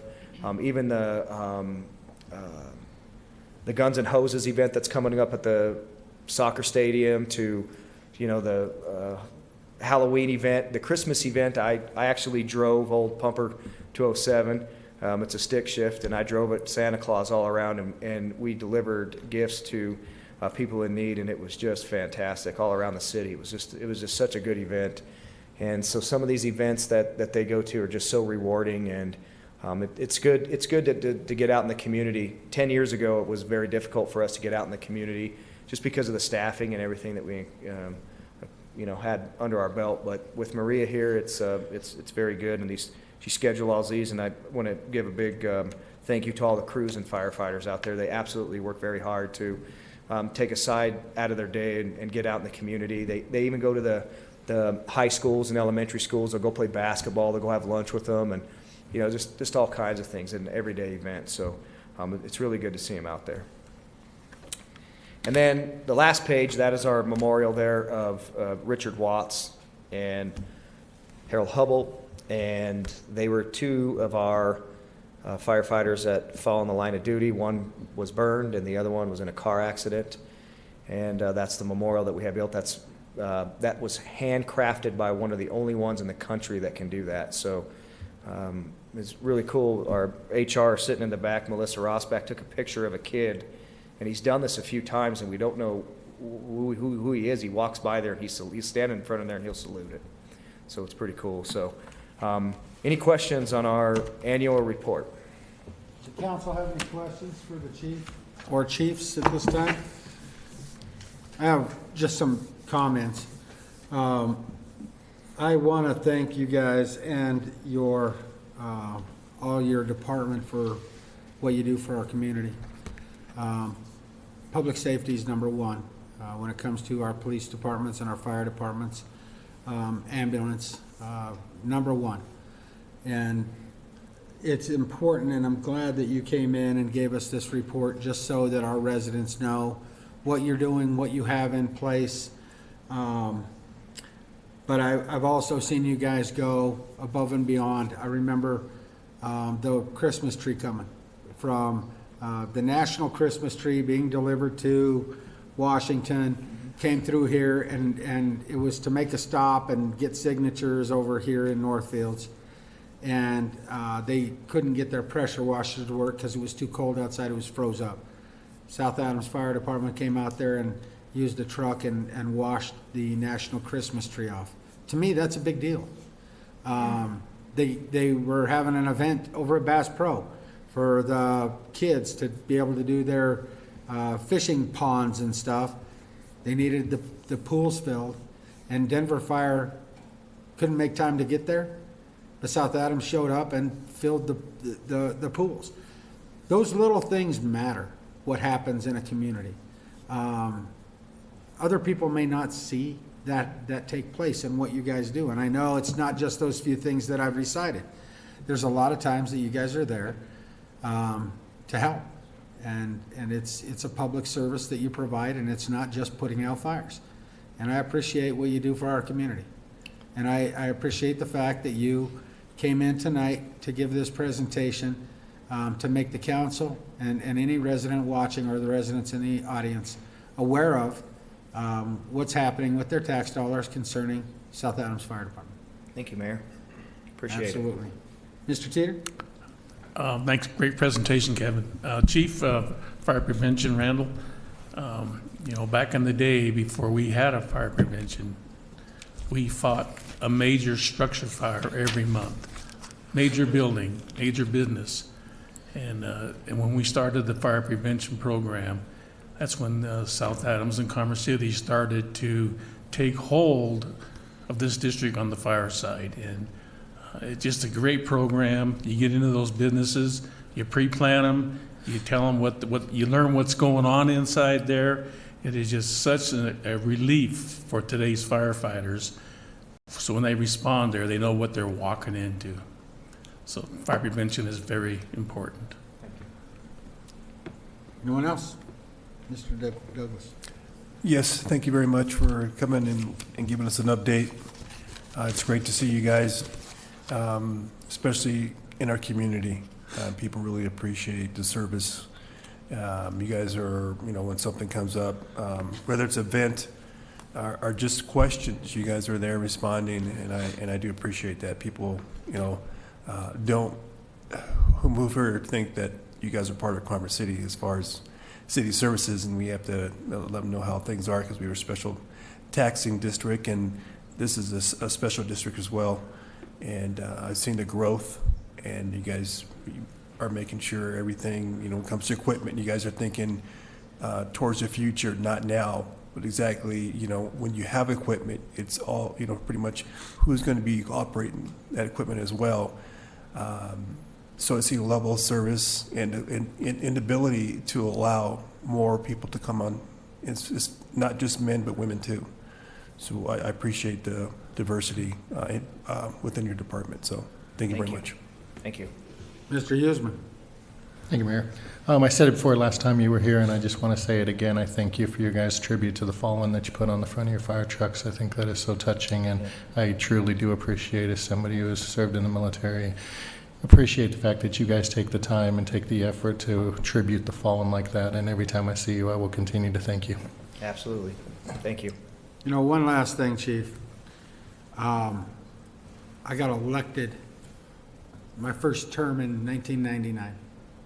I've got 12 meetings left after this. In 20 years, I've never had South Adams Fire Department come before us to go through and give us an annual report. I want you to continue to do this. I want the council to continue to embrace the relationship that has to happen between the city and the fire department and the other entities that we have in our community. But it was South Adams that reached out, asking to come and give this report. And I have a ton of respect for the fact that you did that. And I think it needs to continue on an annual basis. Thank you. So you're welcome back anytime, even though I won't be here. Absolutely, we will. And I just want to appreciate all of your support and the community's support on 6B. It definitely is something that will help us stay ahead of the growth. So I appreciate in the past for council support on the proclamations, the impact fees, the mill levy. One thing I want to say is I've never come to this podium and not had support from you all, so I do thank you for that. There's not been one time that you haven't supported the fire department. So I just want to let you know that we plan to strive for excellence every day, and we definitely don't want to let anybody down on our services. So I appreciate it. Thanks. Appreciate you. Never got to see the video. The what now? Did you have the video, Maria? Yeah, not yet. We have. Oh, okay. Yeah, I'm sorry. I thought you had it with you. With our recent events, we've. I was wanting to see it. That kind of took a hold, but yeah. So, okay. But yeah, we're trying to do some more public outreach on the department. So. Wow. Stay safe out there. All right. Welcome back anytime. All right. Thank you. Mayor. Thanks, council. Just have a good evening. Thanks, Maria. All right, Mr. McBroom. Time for your oil and gas update. Yes, if Mr. Kramer still has a voice, he will be providing the oil and gas update tonight.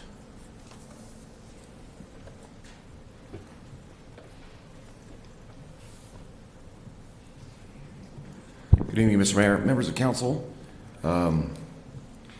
This is the monthly update. Normally, this would be a lead into the speaker series, but the speaker series was 2 weeks ago, and our speaker is still here. So this will just be me tonight. So compared to last month, and also, well, more specifically to last week's weekly update to City Council, the spacing applications, the Form 2s and the Form 2As, are remained unchanged from that. There was a great deal of activity with the spacing units last time, if you recall, but we have not received any new ones since that last update. And then obviously with the Form 2 and Form 2As, there are no new processes at the COGCC. I should remind council that we have yet to receive any city oil and gas permits at this time. This is the updated map showing the COGCC activity, and you can see the one that has two areas over it. The Antelope pad is actually by Petro Operating LLC, and then the other ones are in the green ones were the ones that were new just this last time. These three blue ones, these three spacing unit blue ones, were unchanged by extraction. There are some general updates as well. We are still continuing to meet with extraction in an effort to work on an operator agreement and best management practices. As council may have seen, Aurora also just recently voted to authorize operator agreement approach. I think they did that just last week. And that is still what we are undertaking with extraction. However, with Petro, we have had one additional meeting in the past couple of weeks, but it has not got anywhere close to discussing these kinds of best management practices or additional protections for Commerce City residents. There's also the staff has been working on an initial analysis of potential LDC updates on Senate Bill 181 and how this legislation may impact our existing regulations. That presentation was made to City Council in a study session last week. Further, we are getting close to having a public and stakeholder interview process for the oil and gas transportation impact fee. The current Land Development Code authorizes the City Council to vote to undertake a transportation impact fee specific to oil and gas. And consistent with all other impact fees, you have to do a baseline study to understand what that incremental impact is so that you have appropriate charges that will hold up legally. And so we are getting very close to being able to go to the public with that process. There's also, I believe City Council just earlier tonight voted to approve the nominations for the Oil and Gas focus group. The first oil and gas focus group meeting is actually going to be next Wednesday, with 2 follow-up meetings for May 22nd and June 26th. So staff is busy preparing the agendas, especially for that April 24th meeting. Obviously, the charter that City Council laid out for the focus group was focused on COGCC, focused on potential state legislation, which is now sort of seems to have beat the focus group, but then also any COGCC rulemaking, and then finally any city efforts. So the oil and gas potential LDC changes are obviously something that the focus group is going to have an opportunity to provide feedback on. Probably not at the April 24th meeting. Just to clarify that, we will probably need to sort of set a baseline of understanding and do some background presentations, and then jump into the more nuanced discussions on May 22nd and June 26th. So at that point, this is the monthly update that staff has, and we are obviously available to answer any questions you might have at this time. Does anybody have any questions for Chris about the update? Mr. Douglas. Thank you. Thank you, Chris. The dates you have laid out here, they're in line with their oil and gas focus groups start out with. And as this process goes forward, when do you anticipate us bringing back the land development code so we can go over it with, I guess we have to wait till the governor signs it, but after that, when are we going to start looking at the new language of the land development code? The process for evaluating that's underway now, but realistically, we obviously would need to go through, as with any land development code update, any zoning update, we would need to get stakeholder input, both from the focus group, residents, and I'm sure the oil and gas community would like to have an opportunity for input as well. And so realistically, I would say that actual draft language would probably not start in earnest until after, towards the end of the focus group process. Probably more like July or August then? That would, and this is just an estimation, obviously, as we get into it more, other issues may arise that may lengthen or shorten the process, but that sounds about right for drafting of this. I'm going to look also to the city attorney's office, who's going to have a substantial role in this, to confirm that if that sounds halfway correct. Yes, I do think that sounds like a good estimation of when we'll be starting to really get a grasp on what those amendments will formally look like. But the process has begun now. I think that was laid out at the study session last week, the contents of what staff is looking at as far as recommendations to build on, assuming the passage of Senate Bill 181 or the signature. Yeah, just so that we're in line of going forward, not to jump the issue and implement something that's we clearly don't have the clear direction on. So looking forward to having that discussion. Thanks. Any other questions or comments for Chris on the update? Seeing none, thanks, Chris. Is there any other administrative council business? I do have one item. I'd like to ask the council to allow the city to open it up for city staff and city employees to participate in the trap shoot for the Rotary Club's fundraiser. It's where the Rotary Club raises money to provide shoes for the youth in our community that otherwise wouldn't receive a Christmas gift around Christmas time. And it's a great organization. I'm the president this year. I would like to get the Sheriff's Department and the Police Department and maybe even Brighton Police Department to be able to have some healthy competitive activities on the trap range.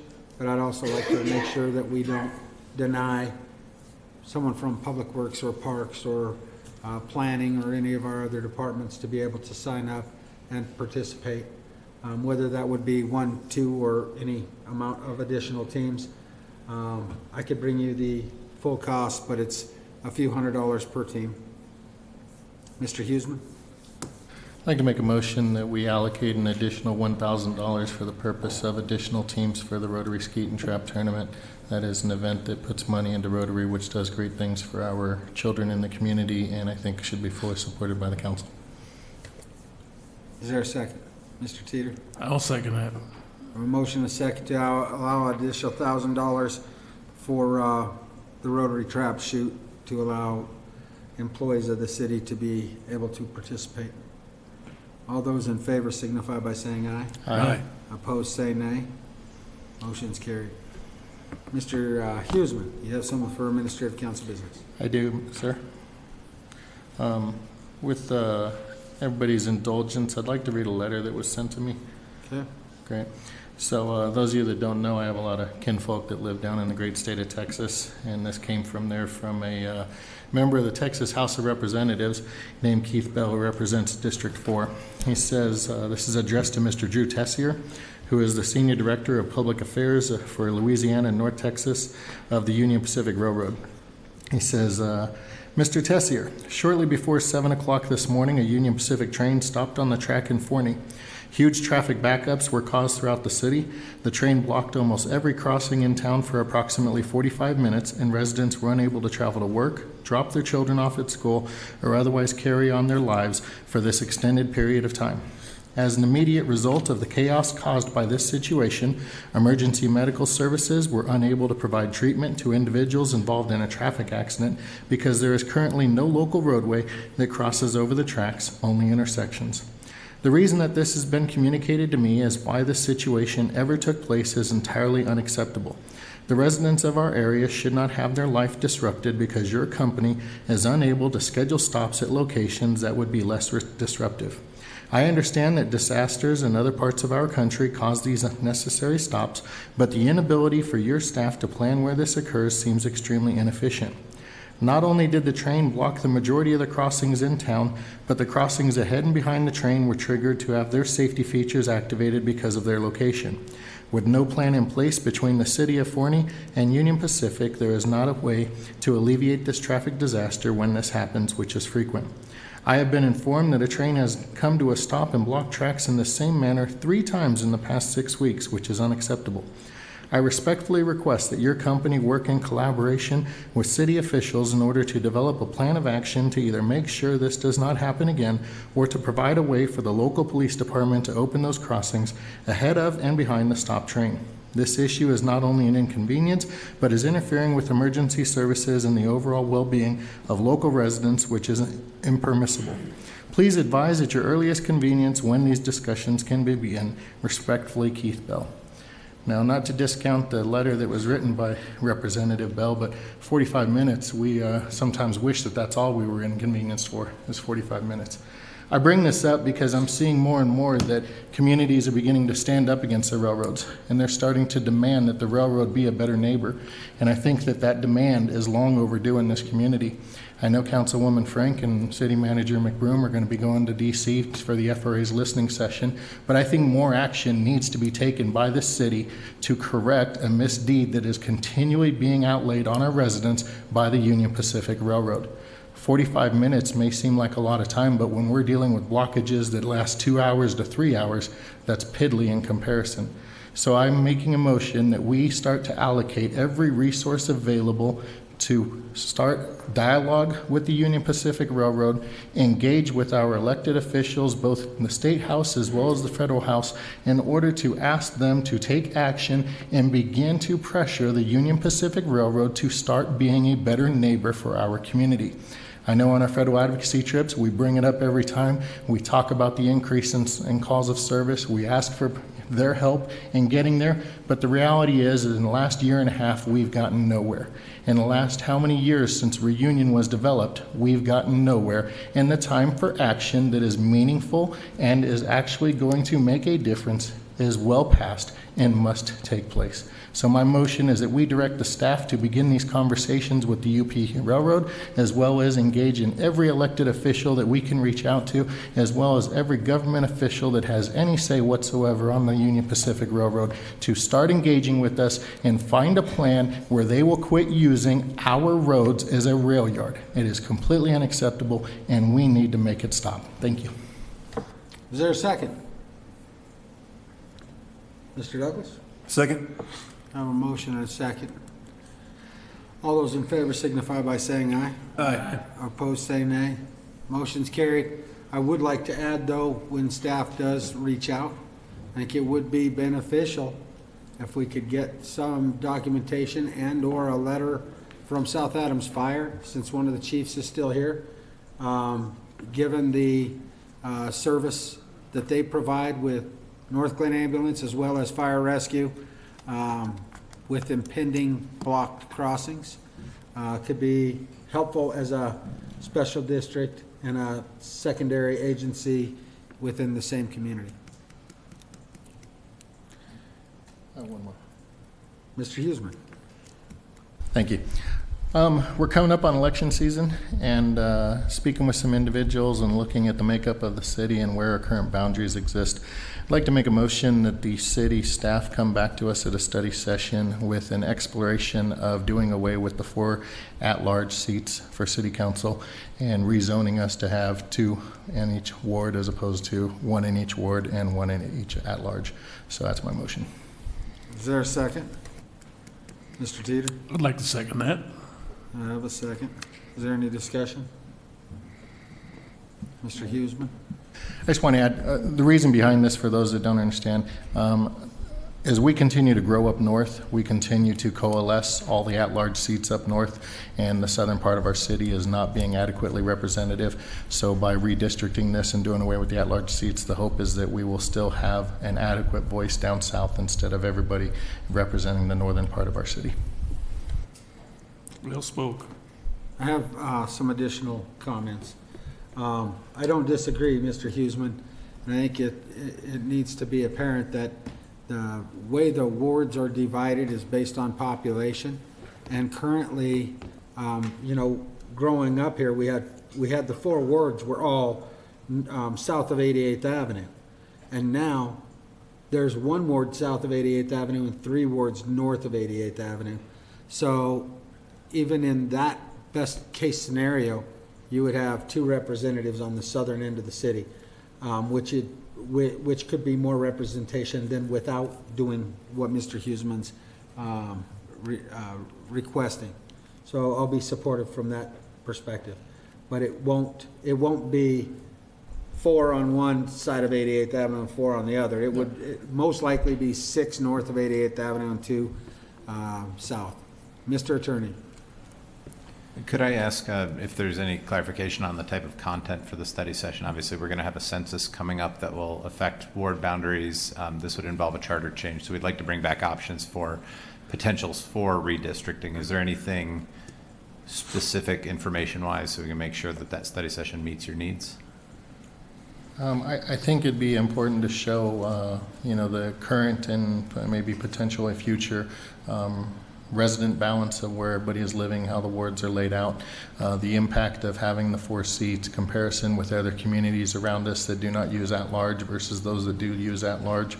I would just like it to be as informative as possible so that we can consider whether or not this is something that we truly need to do for the future of our city. Thank you. The other thing I wanted to ask is, being that this would be anticipated for November, and it would be a charter change and have to go to a vote of the public, that with 5 seats available this November, how does that fall out, Mr. Attorney? Because you can't run. Yeah, you can't not run for at-large, not knowing what the voters are going to decide on a charter amendment, correct? Correct. One of the complexities would be both the timing of when this happened. Would it be an election this fall, or would it be one that And even if it were this fall, would it be one that implements these changes many years down the road? This is one of the things we'll have to explore. Right. As I mentioned, there with the census and the need for redistricting to ensure that the ward boundaries encompass a roughly similar population within each ward.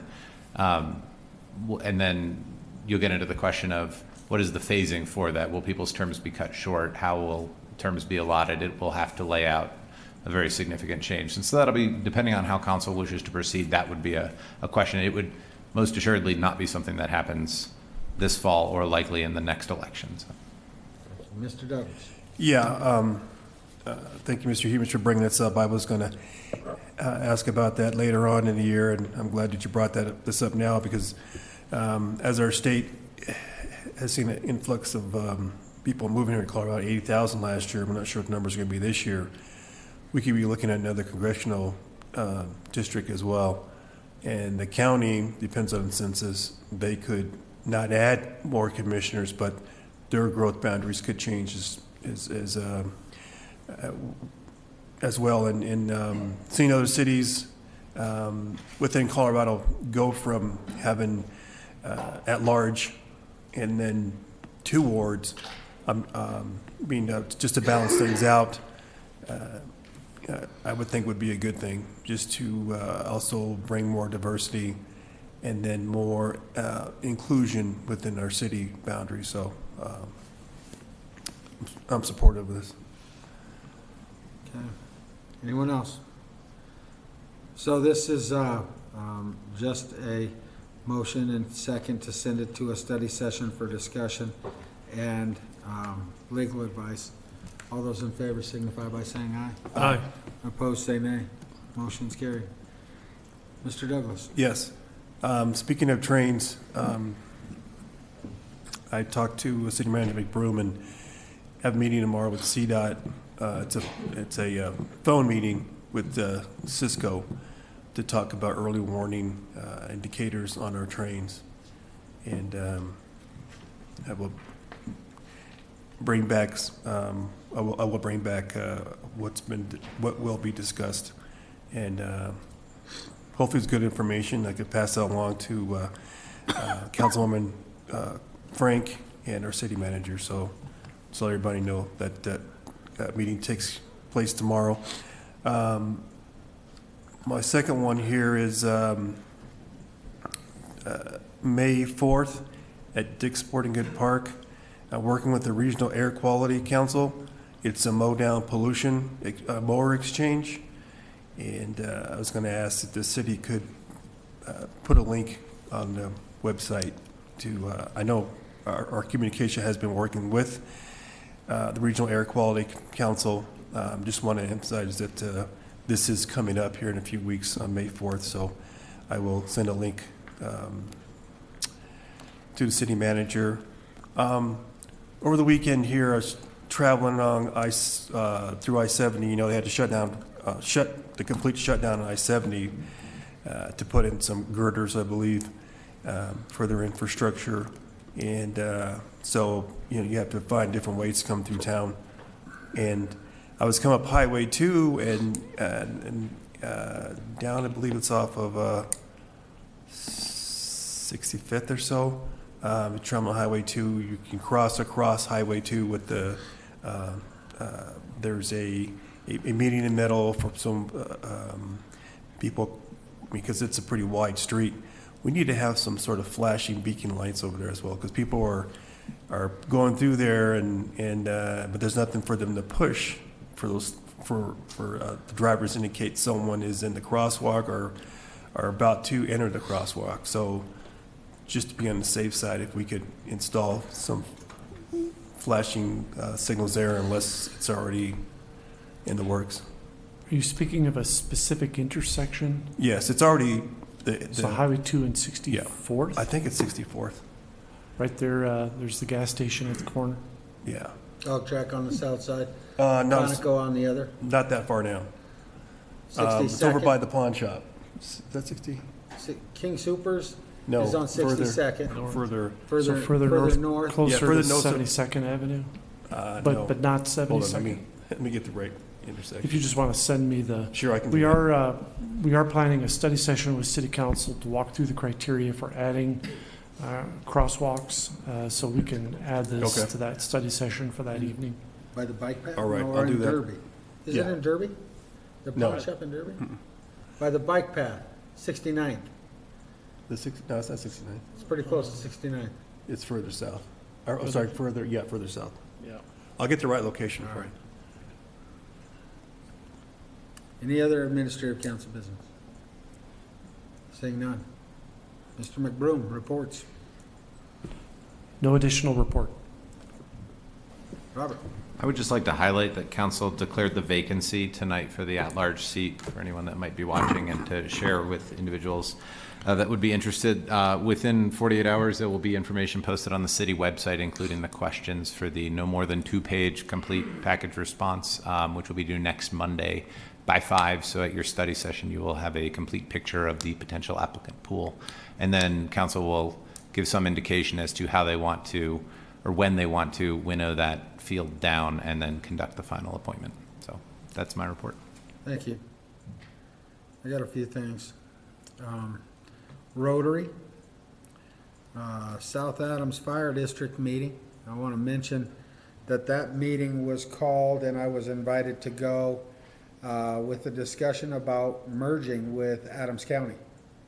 Adams County Fire is about the same size financially, much smaller in area, but I was surprised at how close the two departments are on almost every aspect, other than they have their own fire paramedics at the Adams County Fire Department, and we have contracted services through North Glen Ambulance. I fully want to not sway anybody's position. I want the board to have their thoughtful discussion about what this would mean to our community. I was intrigued by all the information that was given to us that evening. I think there are some very good things that could come out of it. Accreditation sooner, ISO ratings of 1 sooner, those type of things that would be beneficial to our community. However, it's a tough decision that the board will have to make, and I want to give my support to them either way that they decide, but I want them to weigh the good and the bad of what that would mean for our community. But I just wanted to let our community know that I did attend that meeting, and Fire District's got a lot of decisions to deal with here in the near future. Commerce City Chamber of Commerce, I did go and provide a state of the city, which I think was well received, and was really a packed house that day. I want to thank the staff for all the help in structure for that meeting. I did have a lunch meeting with Suncor, with Donald and Alicia. There were several council members that attended the Boys and Girls Club Gala. Bell Creek Community Meeting. There was, I don't know who all attended. I was unable to attend that. Thank you, Jose. Unfortunately, we did have a double homicide last week in Bell Creek. That brings us to a total of 4 this year. Is that correct, Chief? All of the different times that I've, the tenure that I have in mayor is fairly lengthy. The most that I can recall is 6 homicides in 1 year over the last 20 years. And to have 4 and have it be April is concerning. For the public, if you know somebody that needs help, or you identify somebody that has some mental health issues that may be a risk to themselves or others, there are facilities that can help with mental health issues, and our Rotary Club is taking that up as a top priority, is mental health. The chief can, if you have a concern, reach out to our police department. They can give directions as to where that help can be gathered. But keep an eye on your neighbors and report things that may not seem right, because last thing we want is things like that to happen in our community, and it's not anybody's fault other than usually the person committing that act, but it doesn't send a good message for our community. I know our police department does a great job, and they're following through with everything they need to do, but it's sad when you have 4 homicides this early in the year, and it's concerning. I know our community is continuing to grow, and we anticipate increase in some of those types of crimes just based on the sheer number of people that live here. But I want the public to know it doesn't go without concern from myself or this council or our staff and our police department. And so whatever we can do to avoid additional conflicts that would result in homicides and major crimes, I would want to make sure we're doing everything we can. And I want to thank the police department for reaching out to the Bell Creek community and having an opportunity to talk to the residents in that area so that they can feel safe, given the scenario of what took place. There were several council members that also attended a Precious Child fairy tale. And based on all the pictures, the one that stands out the most is Benjamin Huseman's date. Looked like a real fun time. I've already heard some stories about Mr. Teeter, and I'll leave it at that. But thank you guys for being there to support a precious child. Anybody have anything they want to add to my report? Mr. Guardiola? Yeah, I just want to really thank the police department for coming out to Bell Creek. We had well over 100 people show up, and just gives a sense of safety and assurance that our police department, the city's looking into what happened in Bell Creek. As a resident, I got a lot of thank yous from neighbors and people living in Bell Creek, so thank you. They were very professional. They answered questions, and it wasn't just about the incident that happened a couple weeks ago. They answered questions about parking, everything. So thank the chief and the deputy chiefs and the commanders and the officers that were out there. So thank you guys. All right, anyone else have anything they'd like to add? Nope, seeing none. If there be no further business to come before the City Council of Commerce City this evening, we are adjourned. Thank you all for being here this evening.